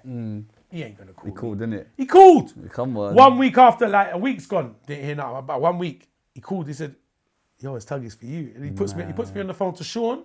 Sean Paul, yeah? Yeah, and his brother Jason, and he says that he's gonna, and he said he's got a friend called Roy Francis who owns a studio called Mixing Lab, and they're gonna try and arrange with immigration for me to stay in the country to work on my music. Wow. That's I was amazing. like, yeah, and that's what happened. So the day I got released, he actually got in contact with immigration. So 4 of us got released, and 3 of them got put on the plane, and I got left at the bar. Yeah. I stayed in Jamaica. You stayed there, yeah, Yeah. pursuing music. Well, are you still with your girlfriend at this point, or have ties been severed? Yeah, she actually got released a week after me. So I got released. Right. I was released a week before her. Okay. Yeah. Okay, cool. So you stay in Jamaica pursuing music. Yeah. How long are you there for?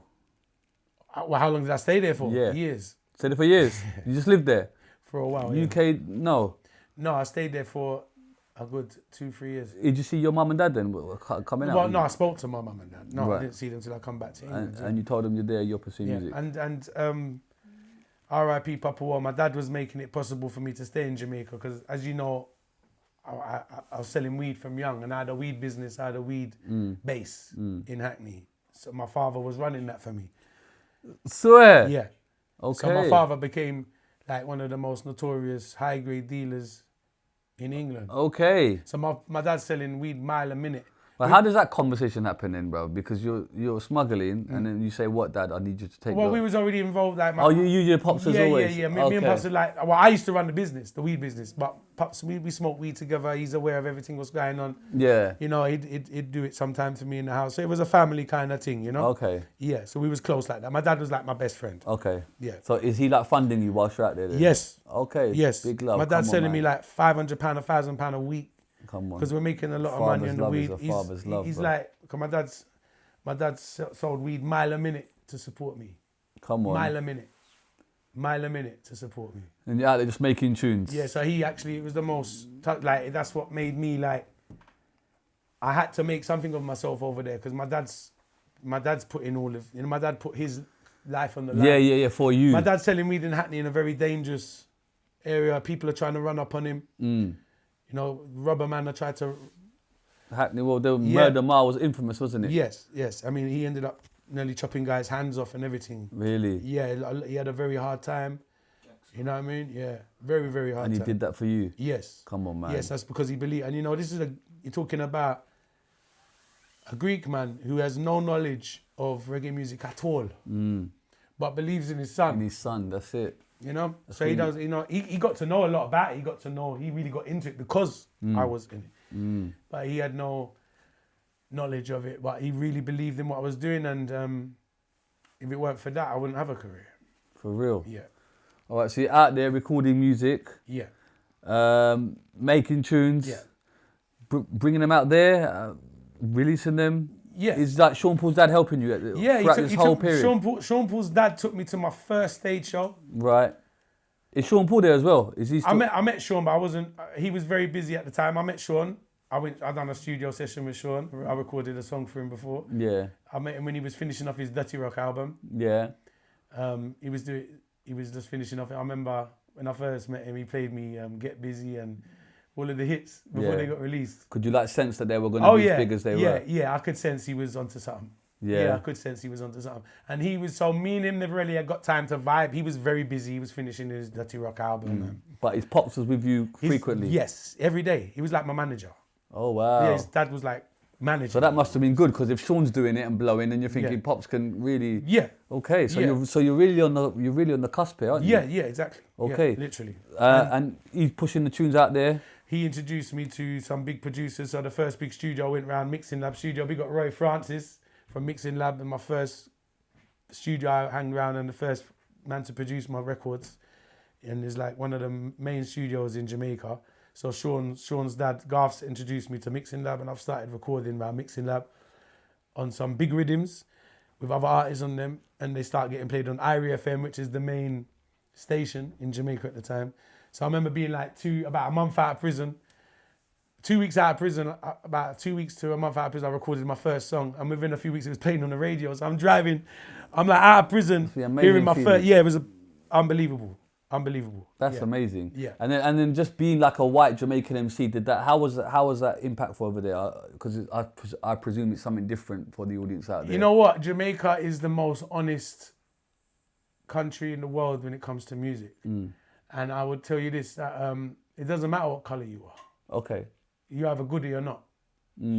But there is a unique selling point, a USP maybe. Do you know what I mean? The fact that you do look different. Do you know what I mean? Of course, I understand that. Yeah, but it don't matter what you look like. You have to the Jamaican crowd, especially them days. You know, this is before social media. You've got to go on stage and prove your worth. So you can be white, black, pink, blue, yellow. When you go up on stage, you got to deliver. Yeah. It doesn't matter what colour you are. I've seen a video of you doing just that on the Jamaican stage. I think it was the Many Men instrumental. In Sting, yeah. Brother. And Sting as well is notorious. No, yeah. That event in itself is notorious for clashing. Just to get on that stage is no joke. No, and you have to be fucking certified. You have to. Blue tick ain't ain't cutting it, bro. This is a different tick, bro. Yeah. This is the tick of you get what I'm saying? Yeah. And was that Sean Paul's dad kind of? No. I don't know about timelines. I might be skewed here, but I just remember that I've seen you on Sting, which is fucking mental. And that was actually the second Sting I done. I done Sting twice in a row. I done Sting 2002 and 2003. Yeah. So I got booked for Sting 3 months out of prison, and I'm booked for Sting, bro. Right, because you've got this hype in Jamaica. I'm going around all the studios. So after I recorded my first couple tracks at Mixing Lab, I don't know any artists at that time. The only artist I do know is Sean. No one. Sean Paul, yeah. And Sean didn't have much time for me because he was so busy. His dad's trying to do the most he can do for me. And then I was from hanging around Mixing Lab, I met Lexx. So big up Mr. Lexx. And Mr. Lexx was really popular at the time. Mr. Lexx was like he was like Vibes Cartel at the time. He was a lot of hit songs. He was very popular artist. And he was on the same rhythm that I recorded on the first rhythm, and he said he heard my song. So he was like, he come up to me in the studio one day and said to me, oh, I like you. I heard your song on the Macca rhythm. I like it. I says, I got a rhythm. Do you want to record on it? Like, Mr. Lexx at the time was an artist that inspired me. I knew him from before I even come to Jamaica, listening to his music. So I was like, oh, it's Mr. Lexx asking me to. I said, yeah, hell yeah. He said, what are you doing now? He says, oh, come roll with me. And from that day, we became really good friends. He took me to, so he was a very hot artist at the time. So he was like doing stage shows 7 days a week, maybe 2-3 shows a day sometimes. And he'd take me to every single show and put me on stage. You see the speed of your growth is monumental, bro. Yeah. That's like Usain Bolt type progress, bro. Like, did you even have time to stop and think like, how is man blown up so fucking quick? Yeah, no, I didn't even think of it like, because I'm on a mission, so I don't even... It seems quite seamless, do you know what I mean?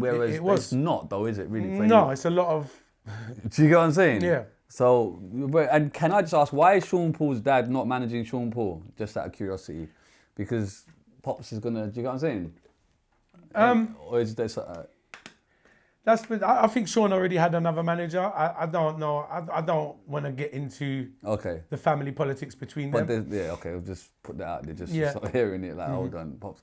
All right, cool. Back to the Sting, brother. Yeah, like, to get on Sting is fucking monumental. It's a dream come true. I mean, I grew up watching Sting. Yeah. I mean, for me to get on it, I had to pinch myself. Yeah. When I first was booked for it, I was like, even meeting Leng and these guys that I grew up watching Shotters, Sting. You know, I'm a big fan of Ninja Man. I'm watching Sting from I'm fucking 14 years old. Do you get what I'm saying? Like, all of Bounty Killer, Beanie Man, Ninja Man. But then again, to be in such a monumental stage, that can be fight or flight for some people. Do you know what I mean? And just difficulty. But like, I've seen you get fucking reloaded, brother. Yeah. You understand? Like, there's one thing about going on stage, cool. Yeah. But to get pull up and the crowd just, you get me? Yeah. Because Sting can make or break you. All day long. Yeah. Sting and even I know make that. or break you. Yeah. Sting, Sting is it's an event. It don't matter who you are. It can finish you from a young age. All day long. That could career done. Yeah. Yeah, you make one real move on that and they start throwing bottles at you. The next day, you ain't got a career. But you're out there I mean, the feeling of getting pull-ups is... Yeah, it's unreal. And like, that must have... I don't know if you could put that into words. Can you? You know what I mean? The artist that came after me got bottled. Okay. That's how tough the crowd was. Yeah. Like, if you saw my performance, went really well, right? I see it, bro. Yeah, the guy who come on after me, he got bottled. But it's very kind of smart moves you're making with the 50 Cent instrumental and the lyrical and do you understand? Yeah. Like, so there's a level of intellect in what you're piecing together. Definitely. Do you understand? 100%. Did you do that with thought, or was it just 100%? Organic? Oh no, it's with thought and organically as well, both. Because if you notice, I'm glad you mentioned that, because people will realise what I'm doing now, I've been doing a long, long time. Do you know what I will say? It's like, I've spoken to a few people. I'll say, Tuggawar's coming, and things have been said to me, and but it's not that, bro. No. It's fucking not that, bro. No, and I know right now in 2024, there's a comedic aspect to what's going on in what you do, but like, you're really out here, I'm not bro. the one. So looking at me dead in the eye, bro. So I'm not the one, but I know. But I want to highlight that, bro. Do you understand? And I need to highlight that, I really bro. Respect that. Like you're really about it. Yeah. You've lived the life there. There's embracing the culture and living the culture and breathing the culture, which is what you've done. So I need to just put that out there, bro. I appreciate it. Okay, cool. So then, why the return back to the UK? My father got arrested for selling weed. Right. Okay. So he went to prison. Okay. How long you get? He ended up getting 6 months. He done about 3-4 months. Okay. Yeah, he done 3-4 months in Brixton and Pentonville. Right. So he was on. There was a court case happening. So you thought, I got to come back for pops. Well, I actually went back when he got locked up. He was going court while I was still out there, and when he actually got sentenced. Okay. I was forced to come back then because I had to come back and be the man of the house. There's no one else. As in run the business thing. Exactly. Right, okay, so no one could, so the finance then stopped, you need to come back. Exactly. So it wasn't your choice. If that wouldn't happen, you would have still been out there. Yeah, it's crazy because even like Mr. Lexx used to say at the time, if I stayed there another 6 weeks, I would have been like the #1 artist in Jamaica and shit. And this guy that had God's plan, innit? God's plan, man. God's plan, you don't regret nothing. I had a record deal with Steely and Clevie. I don't know if you heard of Steely and Clevie. No. They're like the Dr. Dre of dancehall. Right. Produced Shabba Ranks, Ting-a-ling-a-ling, all the major dancehall hits, you know. Produced by these guys, and they offered me a recording contract. I never actually got a chance to record for them because I had to fly back to England because my father got locked up. Yeah. So the priority, but did you not think like I could actually bust here? Let me just leave the business alone, the family business. Well, where's the money coming in? Okay, well I don't know if you are you like making money out there? What, with the music? Yeah, in Jamaica. No. You're not making money. No. So like the name's bubbling. Yeah. You're known. Yeah, people don't understand that. Like I spent a lot of effort over the years of my career, and every penny I got, you put it back into your. Every penny I hustle, every money I made off of hustling. You reinvested it back into yourself. Music, to do music. Okay, that's interesting because you're bubbling out there. You would have thought there'd be like more shows, more money. I was getting paid for shows. I got like £100 to do Sting, man. You get what I'm saying? What was I getting? I'm a young artist. I didn't have no hit song at the time. I was new in the business. I'm like 2 years in the game. Yeah. You know, I wasn't really get to the stage of making any money yet. Yeah, but you were climbing steps though, weren't you? I was climbing steps. It was just all investment into myself to do the music. Totally. And to be able to be even in the industry. 100, yeah. You know, like, that's what I'm saying, the amount of money I spent just to able to do. Or even my father hustled. That's why I mentioned what my father did, because without my father hustling weed mile a minute, I wouldn't have had a career. Because he's funding me to stay out there. So you're back here. Was it a bit of a culture shock coming back now? Yeah, it was a bit. It was depressing for me because I was so popular in Jamaica. I was like a superstar out there. I done Sting 2 years in a row. Everyone knows me out there. I'm on telly out there. I'm doing everything. You know, I've recorded loads of songs out there. I can't go in the petrol station and they don't recognize me out there. Yeah. So when I come back to England, no one knows me again. I'll come back, I'm going to the sweet shop. I'm back in Hackney. You know, like apart from the Jamaican community in England know me for what I've done in Jamaica. Yeah. But it's a minority over here in England, right? So I'm back. So I had to basically come back and start from scratch. Wow. So I learned how to use studios and stuff in Jamaica, and I learned about Pro Tools. And because Pro Tools, I first saw my first Pro Tools studio in Jamaica back in 2002, and I learned of how to set up home studio Yeah. back in the day, you know. So come back and I set up my studio at home, and I started from scratch in England. Just independent here. Yeah, independent, and just started recording. And Channel U was about, Yeah. and then I heard Channel U was popping, and a friend of mine, we got Ricky Blur in the way there. He was actually working on Channel U at the time. So I went on, I've done a song, my first song when I come back from Jamaica was Tuggawar, remember him? Yeah. I wanted to sort of market myself. I know Yeah. it was a kind of a gimmicky song, but I wanted to market myself so people remember my name. So I made my first song, Tuggawar, remember him? Yeah. So I shot the video for it, gave it to Ricky on Channel U, and it went on Channel U.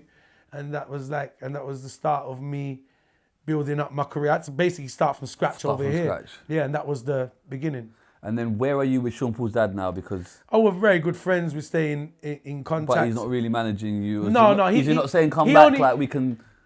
No, because he done as much as he could for me. Right. You know, he done as much as he could for me. When I met Lexus, I think Lexus is the one that took me to the next level, because Sean's dad could only do so much. When you're with a hot artist now who's one of the hottest artists at the time, is a lot more. Yeah, that co-signs. I was valuable. co-signed by Mr. Lexx at the time. From then, Sean's dad, he was happy just to see me grow. Yeah. So he was there for anything I needed him to do. But like I was kind of got my feet in the door. But at this time, I know the industry well. I'm in Jamaica for a long time, so I know the place well. So we're still close in that. But he managed me for like maybe my first 6 months out of prison.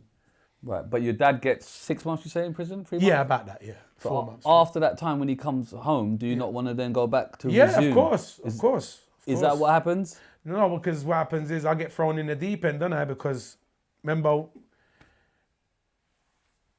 I can talk about it now because it's not going on, but we're running a weed base that's turning over £10,000 a day Fucking hell. in £10 draws. Right. So someone needs to be there to say. Yeah. So I got thrown right back in the deep end. Right. Well, it's like one of the busiest Yeah. weed bases in England at the time. Right. You know? And the last thing I want to do is sell weed. The last thing I want to do is come back to England and fucking sell weed again. Or do anything like that. I want to just concentrate on my music. But I'm forced. I have no choice. I've got a mortgage that I own my house at the time. I'm trying to pay a mortgage. I've got mortgage to pay. I've got dealers to pay. I've got this to pay. It's You're too like much. I'm in it deep. fully I'm engulfed in it. Yes. There's no way you can leave. There was no way I could leave that. No. So when Pops comes back out, does he join you or is he Yeah, just... we're both partners in crime again. Exactly. Yeah. Yeah. Okay, interesting. When does the... so the music goes on Channel U. Yeah. And then you just carry that on, like you're just doing your own... Yeah, I end up losing my house. Okay, why? So I end up getting the biggest raid of my life. I got raided with like 20 keys. Oh, fucking hell. Yeah, and I ended up in big debt. Yeah. So they raid your house. Yeah, I they ended up find- like over £100,000 debt. I ended up remortgaging the house. But hold on, if they found you with 20 keys of weed, are you not going back in prison then? That's what my dad took the blame for it. The police charged us for 1.5 keys in the court. Why only 1.5 keys? You got to ask them that. Hold on, I'm lost, fam. What? Hold on. They took 20 keys. 22. Oh, okay, I get it now. So they take 22 kilos, but only charge you 18 keys of commercial weed and 4 keys of skunk. So they 22 kilos they confiscate, but Yeah. only 1.5 kilo is Charged. is spoken for. Yeah. And then, Someone's doing some American and then- gangster police business, Right. money on the side. And But then that helps you as well, doesn't it? Because then it's like... well, yeah, it helps us because obviously the sentence, but then the guy who I owe the money for is phoning me up because he sent someone to the court and he's like, Oh, 1.5. Okay. Where's the other fucking... You're lying to me. right. Oh, shit. So and that's your life on the line. Yeah, and I'm in Jamaica doing my second sting at that time. And then they start threatening my dad's life. So hits get put on me and my dad. Oh, fuck's sake. Yeah. bro. So while all of that's going on, so while I'm doing my second sting, I'm in the middle You've of all got of that this. pressure. Yeah. So then you got... That's why I never forget when I watch myself on that sting. I know what I was going through at the time. I was going through. I was under a lot of pressure, A lot. I'm Was that surprised. Many Men won the second or first? That's the one, yeah. That's the That's one. the one where I was under the pressure, yeah. Wow, That's the look one. at that, bro. Shelling the one. dances, reload I was city. under a lot of pressure. Even if you hear me on stage, I go up on stage and I say, 5 times the police didn't raid me base. And that was the truth. We got raided 5 times. I said it on the Sting stage. I said 5 times the police didn't raid my base. And when the police officer, you know what me look and say, what's that supposed to be about? Office? What they lock me up? Ah, yeah. I wrote that song after the raid. So you've got this kind of internal battle then, haven't you? Yeah. Because your main love is music. You want to do music. Yeah. But you're being pulled back To consistently. the streets all the time. To the streets all the time. Wow. Okay. So, all right. So you got no choice to be here and just bring out music and just do your like independent thing. Yeah. But you go hard though, bruv. Thank you. No, you go hard, like relentless music constantly. Tugg, do you know what I mean? So I have to give ratings for that. Thank you. You always wanted to do that. Yeah. It's like Tuggawar, I've known the name 20 odd years or whatever it is, and it's like people just know, like you are as kind of intertwined in English culture as like Shabba D, Skibber. I knew them names. I never see their faces, bro. I just knew with no internet, bro. Like them, that man said Shabba, Skibber, Tuggawar.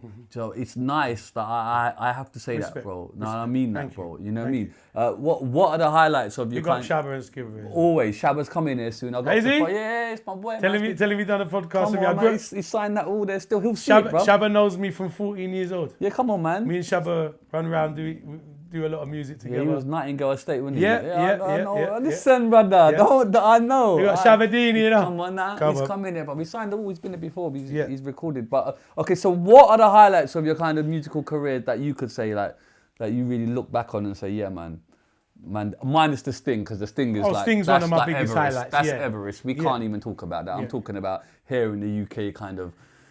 Because was it hard for you to get your name out? Because you're doing the music. You're one of the first white guys doing it, I suppose. Are you one of the first? Are you?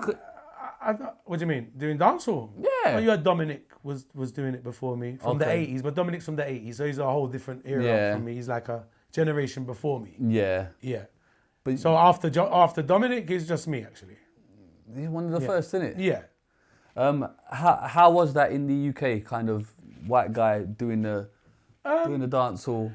I didn't realise it till Surf come out. When Surf went on, remember the tune Surf? Yeah. When that went on the telly, I saw like the whole England reacted to it. Right. In And kind then- of what way? And then in a great way, I got a record deal from it. Okay. Jetstar signed me, I got a record Big deal up from Jetstar, it. Big man. up I know Jetstar. Fitzroy, Commander B. Them You know Fitzroy? Fitzroy, Fitzroy? come on, What, man. Fitzroy? I was on the Fitzroy's phone my to him the dog. other day, bro. Don't lie. You all right, bro? Is he still mixing? Bro, he's in Brixton. He had a we're talk, bro. He's not, Is it? Yeah, he's not too He well, mixed bro. my whole album. Where? In He mixed my whole Wolverstone? album. No, in Jetstar. He was Yeah, Jetstar's Jetstar. engineer. He was Jetstar's engineer. He's Jetstar's engineer. Bro, Fitzroy's my He mixed butt. Tugg Love and everything. Brother. Fitzroy, the guy who's the Jetstar's engineer. He knows Fitzroy, Jet- Commander B's yeah, brother. Commander B's Yeah, brother. bro. But he mixed Lethal B's tracks as well. Yes. So in like Happily Road, the studio, Yeah. I used to go there a lot. Lethal was there. Wiley was there. Yeah, That's because he where- mixed Pow, didn't he? Yes, he did. Yes, he mixed Pow. Commander B did, but it was in I the same. remember, Yeah, man. He mixed Tugg. He mixed my whole album. But he used to always talk about Jetstar. Yeah, Always. that's why I met him. Jetstar. He was working for Jetstar, and I was signed to Jetstar when he was engineering it. Look Yeah. at that. Yeah. Heritage. Yeah. Fitzroy's bad boy engineer, one of the best reggae engineers. We got He's Fitzroy the with Bass, my engineer. brother. He's the first man that Yo, showed me one that of the best reggae engineers in, because he's from analog Yeah. to Pro Tools, so he knows how to use the analog and the Pro Tools. He's mixing He different taught class. me loads about engineering stuff like Yeah, the yeah, he's- PMC speakers. he has the taught me Mackie a lot as digital, well. I remember the Mackie digital board. So all Yeah. of that, all the kind. I learned a lot knowledge, from him. Come on, man. Amazing Come engineer. on, man. But yeah, just going back to kind Yeah. of being the white guy. I Yeah. hate fucking, do you know what I mean? No, But it's cool, bro. But did you get any negative stuff from people kind of? You always get Because negative. away from Hackney not- now, yeah. not everyone can put their Yeah, I arm mean, around I've you. never got negative in my manner. No, you wouldn't because you're loved, you're Yeah. respected. It's Yeah. not like you're culture vulturing. No. Man is really, they know can who see I that am. as a parent. Yeah. But obviously when you now, Oh, that's when I realised how racist this country is. Right. Almost, and how much other areas are not multicultural. right, Because when Surf got popular on Channel U, it's reaching out to areas where it's just predominantly white people. Mm-hmm. So they're looking at me, who's this white guy talking like this? And it was the first time I encountered that. Right, So why the is first he time, doing it? yeah. The first white, why does he sound like this? Why is he like that? So remember, I grew up in an area where no one looked at it like that because we all grew up. Everyone knows me. Everyone knows how I grew up. Everyone knows me. No one questioned why I talk. I've been talking like this my whole life. I've been chatting like this my whole fucking life. No one ever questioned it. But when on telly, then people in other areas who don't know me and people who grew up in different sort of communities, they didn't understand. And I stopped for a second and I was like, oh yeah, but okay, I get it. But how did that feel get to it. you when you? I didn't feel no way at all. No? No, because I understand. You have to talk. There's a thing called intelligence, Shizzio. If this person has never been around it before, what do you expect him to know? I can't be upset for someone who just doesn't know. You're true to yourself. Yeah, I'm true to myself. I'm very comfortable in my own skin. I'm comfortable with who I am. I care about this man's opinion. Some people do, bro. They live by it, bro. I don't give a fuck. There's a very. I don't give a fuck. I never have. Yeah. Because I'm very comfortable who I am. I know who I am. People know who I am. Tuggawar has been popular a long time before music. Long time before I made a record. Long time before internet. Right, long time before internet. From the roads. You get me? Like, from years. In not just Hackney, Tottenham, in ghetto areas, Brixton, Harlesden, wherever, people where you know.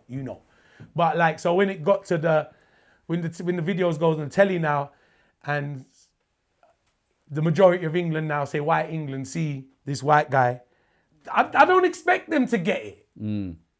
There's not many of me. Well, you're the first, really. I'm not just the first, I'm unique. Yeah. Forget the first, I'm unique. Everyone's unique, you're unique. I believe everyone in this world is a unique individual. I'm a unique person.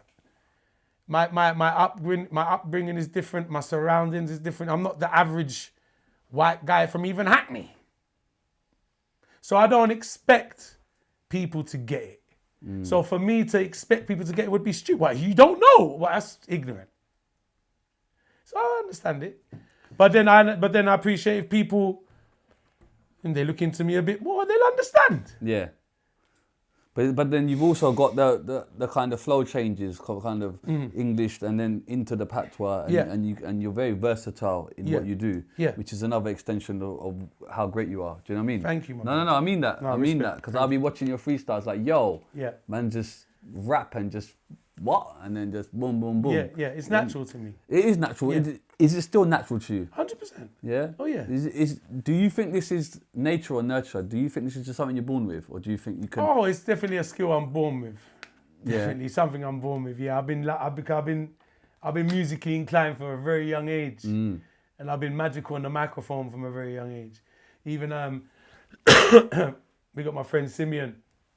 He's known me since, I've got a friend called Simeon, he known me from 15. He used to see me chat the mic when I was like 15, 16 years old. And he used to come up to me and says, you're special. People used to tell me from young that I'm special, I've got it. Yeah. You know, so it's nothing that I've always been like that. And that's my one thing as well with me, like when you hear me go from the patois to the English to the this, it is true to who I am. That's why I don't try to sound like Movado. But I've noticed now, Or even Bounty Killer, even or- in conversation, sorry to interrupt, you're not giving me a little patois, you just... No, but it's how I talk. Yeah. Yeah. Yeah. So If I talk, whereas there are others, it's patois all day long. No, that's not her. I am not digging at nobody. I'm just saying that because I did see something recently, and it was patois throughout. But I'm just saying you're not. Each to their own. Yeah, I get that. I get that. But I'm just saying for you, you're not trying to. I don't know. I never have. Yeah. Yeah. Okay. I'm not going to touch on that. I will touch on that. I'm going to have to touch on that in a little while. What are your highlights here though in the UK? Obviously, if like someone was to say, brother, what's your personal highlights? In musical? Yeah. Well, coming back from I don't want to know about the weed game, bro. No, It's good. not a narcos episode. No, cool with that, man. Coming back from Jamaica and getting the record deal with Jetstar was a big highlight for me because I grew up knowing about Jetstar. A lot of the records I used to buy would have the Jetstar logo on it. So I always knew Jetstar is one of the biggest reggae companies in the world. Yeah. You haven't even got many reggae record companies. Yeah. You only had Jetstar, Greensleeves, and VP Records. Right. With VP was who Sean was signed to, and you had Greensleeves and Jetstar. So there was only three Island Records ended up being very commercial because they started, Yeah. but they was reggae initially with Bob Marley. Yeah. But they ended up being very commercial. So it was only like 3 record companies. So to get signed to one of the biggest reggae record companies was one of the highlights of my career. And they put me on the pedestal. I was recording with like Fitz was my engineer. Danny Ray was the A&R and produced a lot of great songs. And then good times. what type of money is being made in regards to music in comparison? Is there no comparison? Obviously, music and the side thing has the other thing you're doing. Is that Well, the always- Jetstar deal was good. Yeah. Yeah, that was my first. And that was at a money. good time, I suppose, where labels were actually Yeah. giving good money. Yeah. As opposed to now. The Jetstar deal was the first. I didn't see much of the money because I was so in debt, bro. I'm not gonna lie. to Why? you. Because of that previous thing. Yeah. And Because you of owed all how this- much you owe? Oh, I was over 100 grand in debt. And this is for your life. Yeah. Okay. And are you paying it off in installments? It took. I had to pay. Yeah, basically. But like there is a communication, and you are paying to say that. Listen. Yes. Yeah. When I come back from Jamaica, I ended up having a meeting with the guys, and we came Parlay. to we came to an arrangement. Okay. Is that done now? Yeah. Thank God. Paid that off quick. Yeah. Yeah. 4 years, bro. Bro, that's a good return, bro. Yes. I like that, But bro. and I started paying it from basically when I got my deal. So like, for 4 years, I'm paying off that. Yeah. You know. Okay, fair enough. Yeah. And then Pops passed away 2009. Yeah. Can we touch on that? Or is that No, you can touch on it. What did he pass off? If you don't mind me He had asking? heart problems. Okay, So, yeah. cool. And you and him was always, from what I'm gauging, very, very tight. Yeah, best friends. Yeah. Best friends. Oh, He was we like love my that. manager, my best friend, my business partner, everything. It was like amazing. Was it kind of hard for you to deal with afterwards? Naturally, yeah. Yeah. Yeah. Fair enough. Yeah. And then your relationship with mum? Oh, mum's my best friend as well. Mum's like my manager, my best friend, everything. Yeah. Same, yeah. Very close. And mum's not well right now, is she? 'Cause you're looking after She suffers with fibromyalgia. Right, can you Thing called elaborate on that? fibromyalgia. It's if anyone's not familiar, it's a very acute sort of things.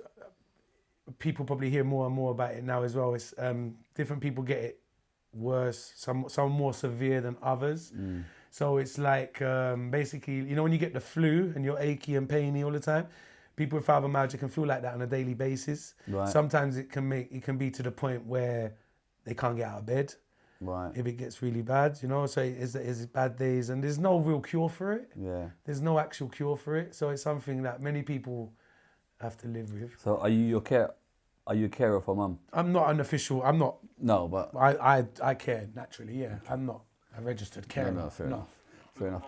Yeah, it's Mama. Come on, big up Mama I'll always War. be Mama's carer. Come on. Can I just touch on then, obviously now with this internet age, etc. Yeah, well, Mum looks after me. She cooks for me 7 days a week. Come on, we'd be lost without them, bro. We'd be lost without Mum looks them, after man. me, man. Can I just touch obviously on this internet age because you've come from and then this new kind of era of tug of war. Yeah. You're very out there in regards to kind of social media. Yeah. Where did that inspiration come from to kind of outside me there, fling the It's foot just in out the me. air? Yeah. Rich is me ideal Yeah. Man, I look How you good, know it's on the man. slag? Are you alright, brother? Man, Aye, aye. Look upon the swagger. So I'm saying, where did that all evolve from? You know, Because it's my it is- personality. Yeah, has that always been you? Yeah. I've always been wild. People who know me know. I've always been wild, outspoken, loud. So it's my personality. There's a fun. I'm a serious guy, and there's a fun side to me as well. So that's my personality, literally. So you know when you're doing this new TikTok world, first let's talk about that. How's that transition from you for you from someone who's just told me deep stories about it? You get me? Yeah. From drug to yard and all of that. Yeah. To kind of being taken in almost a comical aspect. You get what I'm saying? Yeah. How's that transition been? Like I said, I'm so comfortable with myself, my brother. Nothing bothers me like that. I just have to look at the world for how it's going on now. What's going on now? The devices and the platforms that are there for us to use, and use them. Like you got to use these platforms now to be in the business, right? Are you worried it kind of takes away from kind of being considered a serious artist? No. Because I'm looking at you right now on the Yeah. screen in a dressing gown, Yeah. following this lovely lady down the road. Yeah. You know what I mean? Yeah. But when you do the kind of hi-yas and Yeah. are you worried your kind of seriousness has been taken away? No. No, because I'm very, like what I said, I'm very comfortable who I am, and everyone that knows me knows I'm a serious person and I'm serious about my music. So I don't mind being entertaining. I like being entertaining because I think it's very important I always know one thing for sure, that we are in this thing called the entertainment business. So I think any artist that, anybody, not just artists, anyone in media that is going to be too conscious of how they come across, it's not for them. I see, like, obviously some of your viral moments. Yeah. I see, like, Tammy Hassan's been... Yeah, big up Tammy Hassan. foot up Been a in great the support air. to me, yeah. Mo, the comedians, used your voice. Yeah. How is that for you to just find, like, a new generation of kind of audience? I'll be honest with you, it's crazy. I'm very humbled by it because as you talk about my career and how long I've come, and Tuggawar's having the best time of his career now. You know, like I'm probably at my... I don't think I've even reached my peak yet. That's the great thing about it. And how the new generation takes me on, because for the young generation to appreciate me and to even know about me. And I get rushed by school kids on the road and they will come swinging their foot and everything. And that puts a smile on my face. I get messages all day long, some people not in a good place, saying how my video put a smile on their face, how I brought them joy. They were having some people suicidal. I'll get messages from people who are suicidal. Real talk, my brother. Telling me how I made them feel a bit better by watching one of my clips. Made them laugh and put a smile on their face.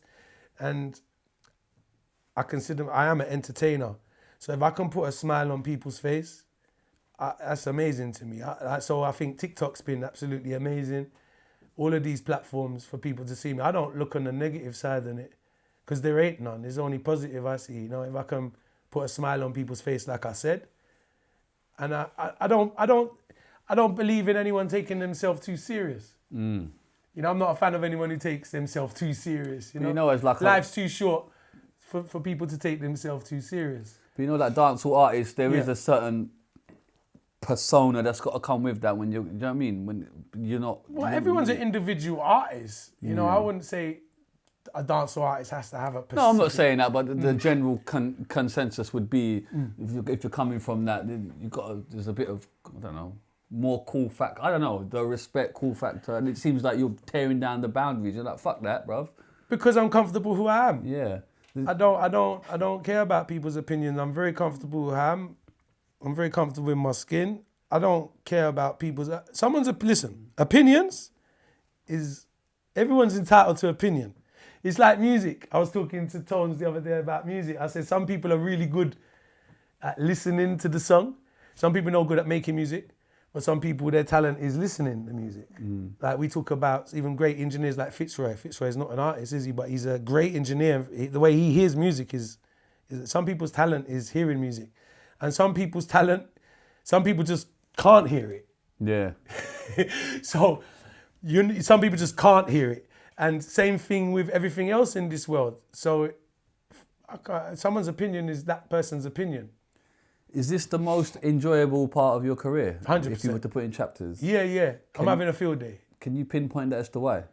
Why? Is it because you are less serious and you don't give a fuck? Or... Oh, I've always been like this. Right, yeah, that's what I'm thinking. So I've always been like this. What makes this the point, I'm getting more the junction where you're the most kind of happy I think and people, carefree? Or... People are getting to understand, I think podcasts like this, we got Sean Atwood, I did a massive podcast with Sean Atwood talking about my life story, and I think people are hearing about my life story and getting to know the real me has brought my fans closer to my art. So, for instance, when I talk about the earlier days with Channel U or whatever, where they would see this white guy talking dancehall lyrics or whatever, and they don't really understand me, well now, thanks to TikTok, Instagram, YouTube, platforms like this, podcasts, people know my story more. So people appreciate me more and they appreciate the music more because they know it's real. They know what I've been through. They appreciate me as a person, you know? So I think that's what's really... So you can connect the person. So even if, because people might have looked at me a certain way from when I first come out, but then when you actually Like, you learned a lot of things about me you didn't know. Yeah, but I was just going to actually Yeah. say that. I was like, it's amazing to know your whole story because Yeah. it's not just No. your book is still unwritten, but Exactly. but your current chapters are so diverse and in the most best way possible. They're all over the place, but Yeah. it's great Yeah. because these are all ways of who you are. Yes. You know what I'm saying? Yes, that's right. It's like facets of this diamond, Yeah. bro, and you got mad facets, bro. My dream is to do my movie. Yeah. My dream is to do the movie. My What, whole like a life story? yeah, like a whole biopic, Yeah. like a whole biopic movie. But like we said, we're still in the writing process. Mm. The chapter's still being written. But I can kind of see your life is a movie, really. Yes, it is. Because from what you're telling me, it's Yeah. almost like even that whole airport thing to just prison. Yeah, to just, it's crazy. I can actually envision. A movie. You're straight up facts, Yeah, bro. yeah. Respect. Thank you. Straight up And you facts, know what? man. It'd be probably one of the best musics you see from movies you see from an artist's life story Yeah. because it's so crazy, but like, Yeah, no, for real. it's so crazy. And I think, sorry to cut No, you, no, go. the more people learn about that, is the more people appreciate me for who I am, Mm. and then appreciate my art, which I put so much effort into my art, as you know. My art form, I live for music. You know, I've put my life on the line for it. I've put everything on the line for music, to do music, you know. So I think to get to a point where people can appreciate me for what I do Is this and like understand it is good. is it a it's therapy nice. for you personally, as opposed to you know what I mean? No, I'd say it's more than therapy. It's who I am. It's who I am. It's your air. Yeah. Yeah. It's who I am. It's like my calling. It's what Yeah. I knew that from when I was in prison in Jamaica. You know, I was on the road to being like a young Tony Montana in Hackney, and I got music saved me. Mm. My life would have turned out a whole different way. I might not even be here if it weren't for music. Mm. You know. For real. So, music's my salvation. If you wasn't doing music, what would you be doing? Minus the selling. God knows. Could you ever envision Could- anything else? No, not really. No. Not really. No. And when I say not really, no, there's no really about it. No. So there's There's nothing So there else. was never a plan B. No. Yeah. That's it. You said it in one. There's never been a plan B. There never has been a plan B, and there never will be a plan B. I respect it. Yeah. Can I just ask what that tattoo is? Because it's been staring me. This tattoo right for here. 2 hours, fam. I ain't gonna Just lie. ask the question. But I know spray would go wide for that, but it's not. I just need to know, cuz you get me. No, What it's is- all good, my bro. This is actually it's the only tattoo I got. Okay. It's the only tattoo I got. Right. And it's actually I lie to people most of the time and tell people it's my initials, but it's actually my first girlfriend's initials. What one? The one that helped you? yeah, yeah. Hey, we love that. Man paid her homage, you get me? Come on, man didn't rub her out or nothing. But she's got my initials on her hand the same. Still? place. Well, I don't know. I haven't You don't seen talk to her? No, unfortunately. When did you guys break up? I have to ask because she's so It pivotal. didn't end well with us, unfortunately. Yeah. Many years, not too long after, because when I got released from prison, I wanted to pursue my career, and it all. Yeah.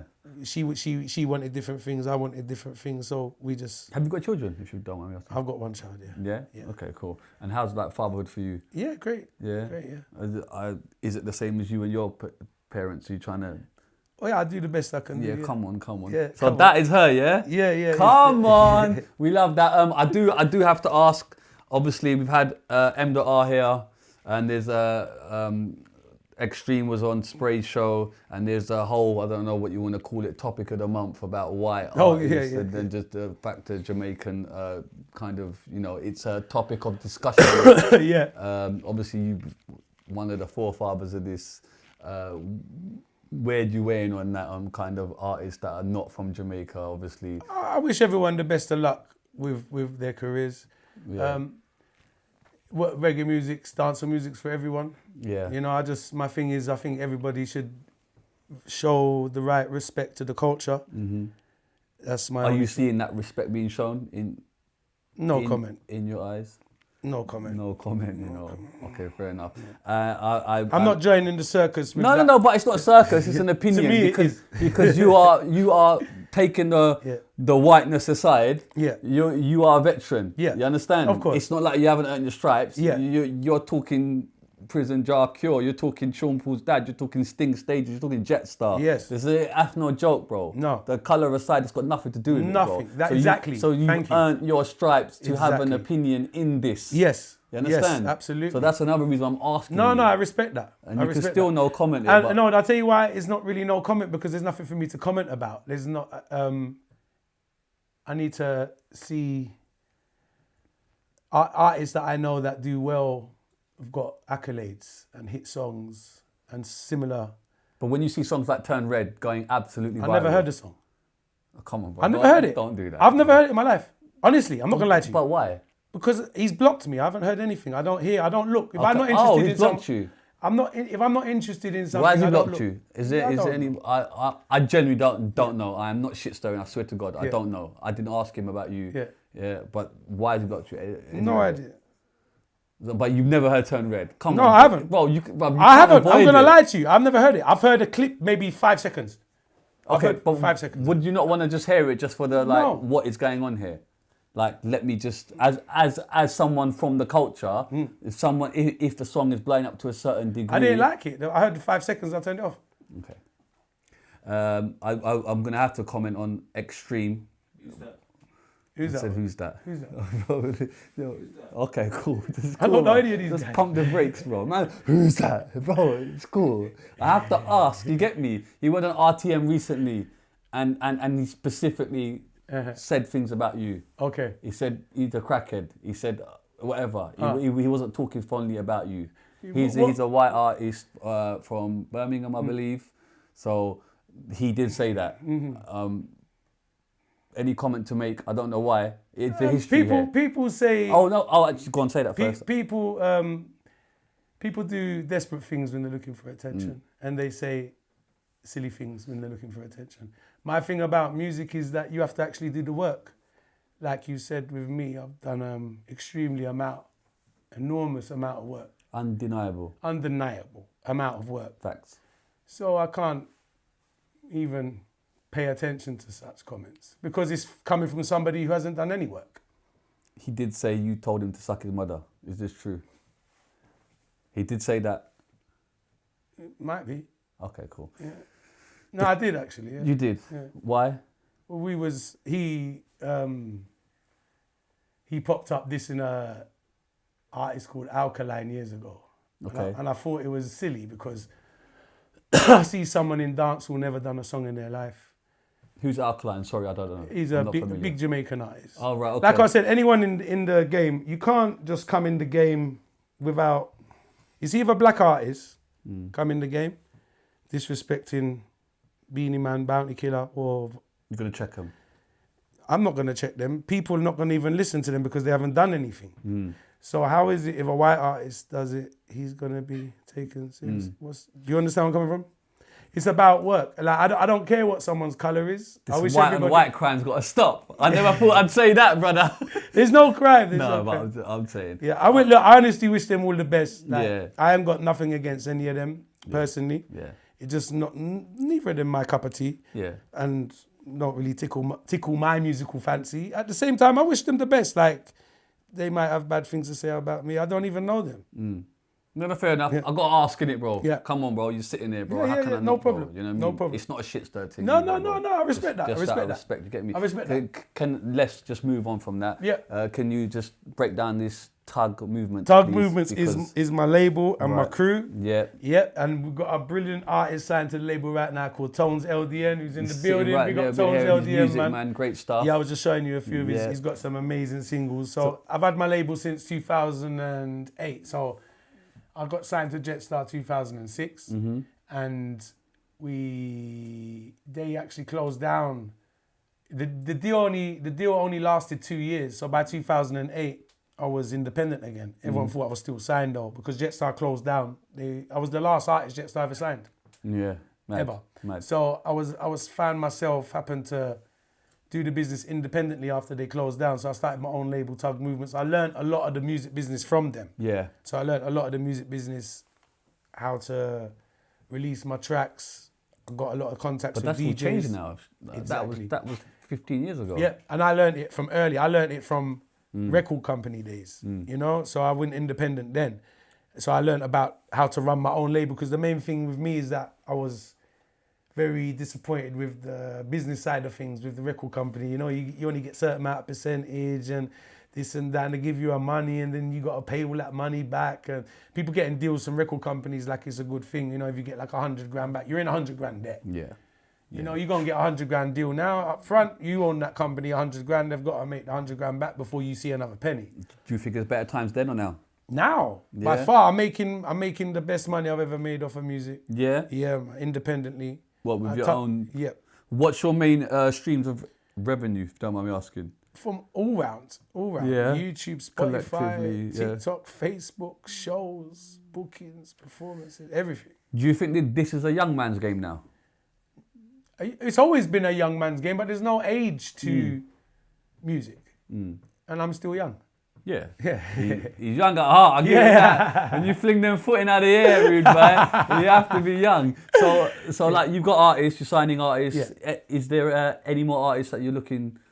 If they're as good as Tones. Yeah. And is this kind of across genres? Yeah. Any genre, yeah. Of course, Yeah. multi-genre, yeah. Okay. I mean, obviously, we specialize in hip-hop, dancehall, reggae, you know, but like, I'm multi-genre. I love all genres of music. So come on. I'll be interested to working with anybody, no matter what genre it is, as long as they're serious as I am. I've put so much into my career over the years. I can see your heart and soul is fully Yeah, into it. yeah. You are like, fully immersed. Yeah, and that's why you see me when you mention other people and I won't talk, because I can't, you know, you're talking to someone who's put so much into something. You're absolutely right. How can I take in, you know, to someone who has done nothing? Yeah, but at the same time, you're a pioneer. You started a lot of this. And then to make it worse. When the hot topic is something about someone's colour and the fact they're not from there, and my initial thing, well, Tugg's been doing that for me. Well, this is it. And I don't like... So that's the only reason I'm like, bro, you probably got more of a right to say something now, because what they're talking about now, brother's been, you know what I mean? He's been in this culture, bro. Absolutely. And music is no, I mean, you're Pakistani yourself. Yes. I mean, you know, like different... You do grime and hip hop and everything yourself, so I'm sure you go through certain things being who you are. I think all of us gonna go through that in a different. So after first and foremost, remember I do black music, you know. So there's always gonna be that. It's just like, you know, even Eminem goes through it like that. But it's just like people like me have worked very hard over the years and showed utmost respect to the culture, genuine respect. I genuinely love and respect the culture all my life. I can see that. Yeah. We always ask artists at the end if there was a Mount Rushmore of kind of kind of vary. We say UK artists, but if there were 5 faces on this mountain, what faces are you putting on there? But then because you're a hip hop fan and a bashment, let's split that in. If there was a hip hop wall, who's going UK on there? or hip or Yeah, go either or, bro. I'm not. What? You mean both? Yeah. Okay. Because I think you earned your stripes to be in both. Yeah. You know what I mean? Route Mushroom. How many on the route? 5, brother. Five hip hop. The council's allowed 5 faces, All right, brother. I'd say and the mayor's not allowing a 6th one, bro. All right, I'd say Biggie, Yeah. number 1. 50 Cent, Yeah. Eminem, Yeah. Dre, Dr. Dre, obviously. yeah, Nas, Cool. yeah. I respect it, no, because otherwise. And then kind of bashment, Jamaican kind of heritage, reggae. Dancehall artists, Yeah. reggae artists, Mount Rushmore. We got to put Bob there, number 1. Yeah, We got to put very Bob standard, number 1. very standard. I think we put Bounty Killer there. Mm-hmm. Bounty Killer's pioneer Yep. artist. Beanie Man, Mm-hmm. Vibes Cartel. Come on, free him up. How many have I called? 4. 4. And Tuggawar. Come on, I love that. No, I love that because Devlin did the same thing. He said, "Do you know what? I put in the work." I said, "You know what? You fucking have, bro." Yeah. So how can you not? And then just UK wise, who is that? You know what I mean? Because from someone from Hip hop. Or anything, yeah. UK, bro. Like UK, I like Gigs. yeah, Gigs, I've always been a big fan of Gigs. Skepta, yeah. always like Skepta's music. Who else from the UK? Tones LDN. Come on. You Got 2 more, bro. You got to make it count, brother. Who else from the UK? I give Dizzy Rascal because Dizzy Rascal's a pioneer. Come on, Rascal. Mm-hmm. And he's still doing it. And His new album just dropped. yeah, he still. just dropped his new album as well. I'm glad to see Dizzy still at it. And maybe one of the new Dave. Like Dave. Yeah, Dave's cold with it. I love Dave. Dave's Dave's cold. amazing. Yeah. Dave's like one of the new age artists who I think is extremely talented. Very lyrical, breath of fresh air for. What do you UK think of like now with the kind of lyrical content and music now, like in the general, like how do you perceive it as to how it was? Because I definitely think it's very different, bro. I think it's very conveyor belt music. Me personally, I think lyrical content is pretty much done. Definitely not what it was. I sound old when I say it. I sound a bit of a hater, but I'm sorry but that's how I feel. I feel like it's what's done, sorry? I feel like the music today is just made for like a conveyor belt. It comes and it goes. There's no real substance. I can't see the longevity in the music. Yeah. I can't see the lyrical content as being sufficient. That's why I mentioned Dave, because yes. he's one of the youngers that have got the lyrical content. But there's very, very sparse. For me, how do you see the kind of transition of British music? Do you know what I mean? Coming from not getting a look in to fully here to now where we are. I'm not too keen on drill. I like the sound, but the whole art form of it. I'm hearing some songs because I like a whole art form of a song. A body of work. A body of work, you know, a body of work. And that's what will capture me. So I don't get captured by a one line or a thing, you know, like this is TikTok bullshit. You get what I'm saying? Like I want to hear a body of work. Like you asked me if I heard a song, I'm not going to mention it, but I didn't, because it's not as like nothing to hear. I like a whole body of work where I can hear it's taking me through a musical journey. Musical journey. Come on. A musical journey, exactly. So that's what I like. And you should do that even with a song. From the intro to the outro, I want to feel like you've taken me somewhere. But can you like blame them though? Because when they've got these platforms like TikTok and they actually, that's what they're pushing. You should post X. Yeah. You know what I mean? No, you can't kind of blame puts them. between a rock and a hard place. You know what I mean? I hear you. But what do you mean by that though? I'm saying like they kind of push to make that type of No, I don't content. agree. No one's pushed to do anything. You do what you want. Yeah. No one's pushed. No But one's they're kind of forced. like saying like if you want to be successful, then these are the ways to do it. Like the TikTok world, for example. But TikTok is the way to do it. But that's what I mean. So Yeah, TikTok absolutely. is very short. You need to hit people with something. For example, this is a very insightful podcast into your life. The reality is people to sit and watch 2.5 hours. Some of them, they just want to see, right, what's he saying now? Oh, I'm going to give him 5 seconds. And then people like want to talk stupid subject matter to try and grab people. But that's human nature now. That's what I'm saying. That's human But nature that's now. where it's become. That's Yeah. what's becoming of it. That's human nature now, because I wouldn't agree that that's what's becoming of it of musicians. Musicians shouldn't take that part too seriously. Use TikTok as an avenue to promote your music. That doesn't mean you got to make poorer level of music. I haven't dropped my standards of music. I'm just putting it out on TikTok. So the standard's the same. I've always been there. I still push myself as hard. I still make sure the song is as good as possible. My rules are still the same. So I think every artist should be striving to make a good body of work, you know, rather than trying to find 5 seconds to get people's attention on TikTok. Just to play devil's advocate. Yeah. You are kind of doing that when you're going, rich is me I deal with in your nice Yeah, of suit course. and your colourful suit. course. Attracting man in 5 Yeah, seconds. but that's not the song. And say, outside Yeah, but with that's not the it. song.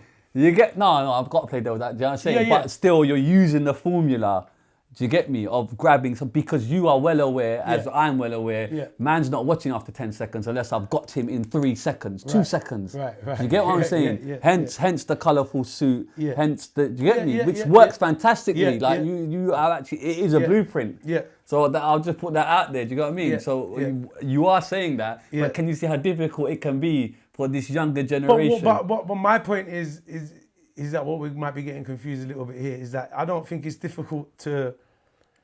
That I agree with, but the quality of music you make has nothing to do with that. That's my point. Okay. You know, I agree with that. Yeah. We all have to do that. You know, but we don't have to do it. Everyone does it in their own way. But I mean, we all have to use social media to of get our course. content out there. But I mean, the quality, I'm a musician. First. Ah, Put that out there, bro. Thank you. You understand? I'm a musician Put that first out and there foremost. yes, I'm a bro. musician. So the quality Let's not of the get that music, fucked up, you get me? the quality of the music is what matters to me. Before we even present it to the crowd, we got to get the quality of the music right.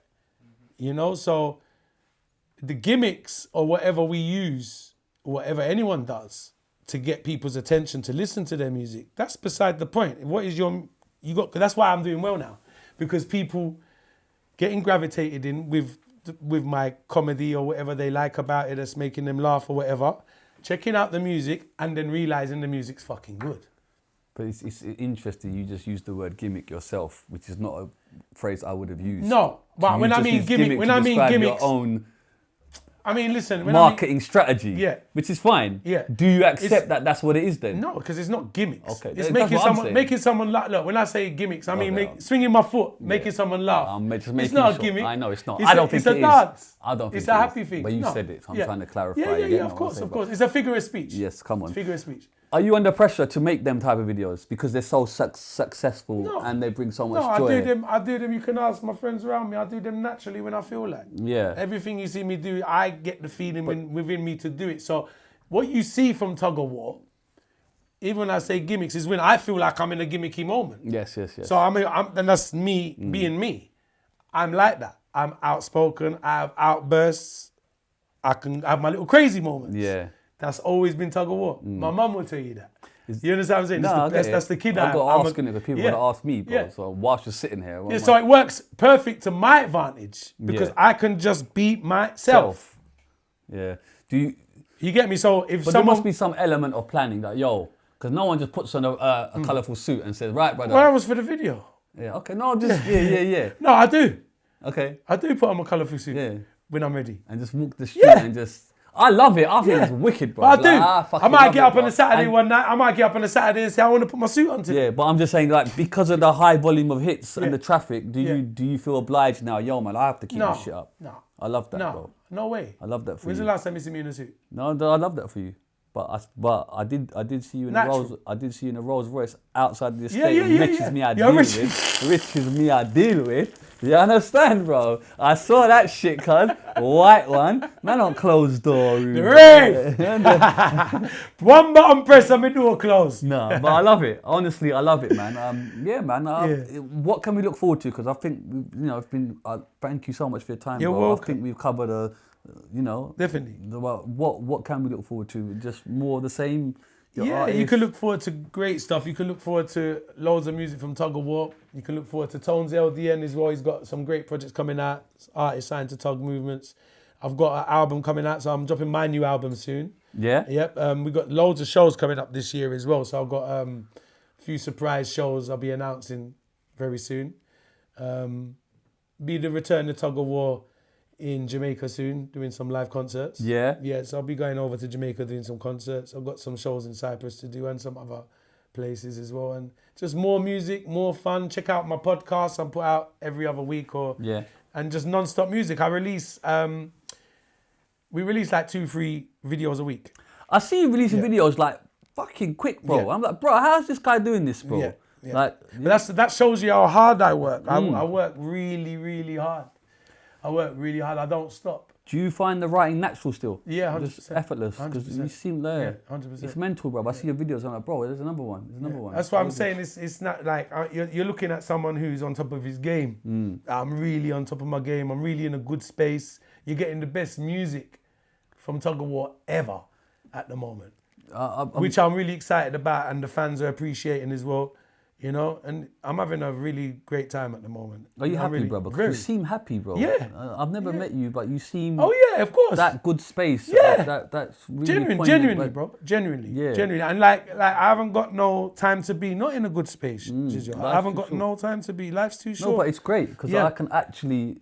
you can feel, I feel you it, can bro. sense it. No, thank you. Brother, is like you seem like you're happy. Yeah. Like, Very happy, very don't content. know you from before, Yeah. but I can presume there was some high and low points. Of course, But of course. I just feel like you've come out the other end and you seem content, bro. Yes, very. And happy to just go on your journey, That's bro. right, absolutely. You know what? We love that, bro. Absolutely. And you know, that's why I wish everyone the best, Shizzio, because I've been in ups and downs. Yeah, you know, been in real issues. I've been in real This is issues. not real I've been in issues. real bad places as well. You know, after my father died, and you know, like I've been in real bad places over the years. You know what I mean? So like the fittest of the fittest survive. I'm a soldier, and I'm in a good place, bro. I'm doing really well. Like, I'm really proud of what we've done and what we got going on right now. We got Axe in the building as well. We've got an amazing team around us, man. Like I'm very blessed to have some great people around me. You know, we work together as a team. We're like family. You know, I keep my circle small, and I don't allow no negative vibes. Yeah. I've had to clean up all the snakes and the negative vibes out of my circle, and I'm very experienced in the game. You know, I'm very experienced. I put the time in. I've been doing it for many years. Yeah. You know, and I feel like the best from Tuggawar is still to come. That's the most exciting thing for me, and to be doing it independently is amazing. It's amazing because, like, I talk about the Jetstar days, and them days they was stressful for me because you got someone else in control of your destiny, someone else in control of your career. I don't think I'd ever sign another record deal again. Yeah. Yeah. Well, there's no need. You've done it. You know what I mean? Yeah. Well, look, man, I just want to say thank you for coming, man. Thank you. It's been very insightful, man. Thank you. It's a pleasure being here. And just for me to you, like, yeah, man, you're a GOAT. You've been doing this from day. No, thank you so much. I mean means that, a lot. bro. Thank you, my brother. Your journey's been amazing, bro. Respect. So God, appreciate it. God bless you, man. Respect. Tuggy, Tugg. I mean, say, hey! We out. Look on the swagger.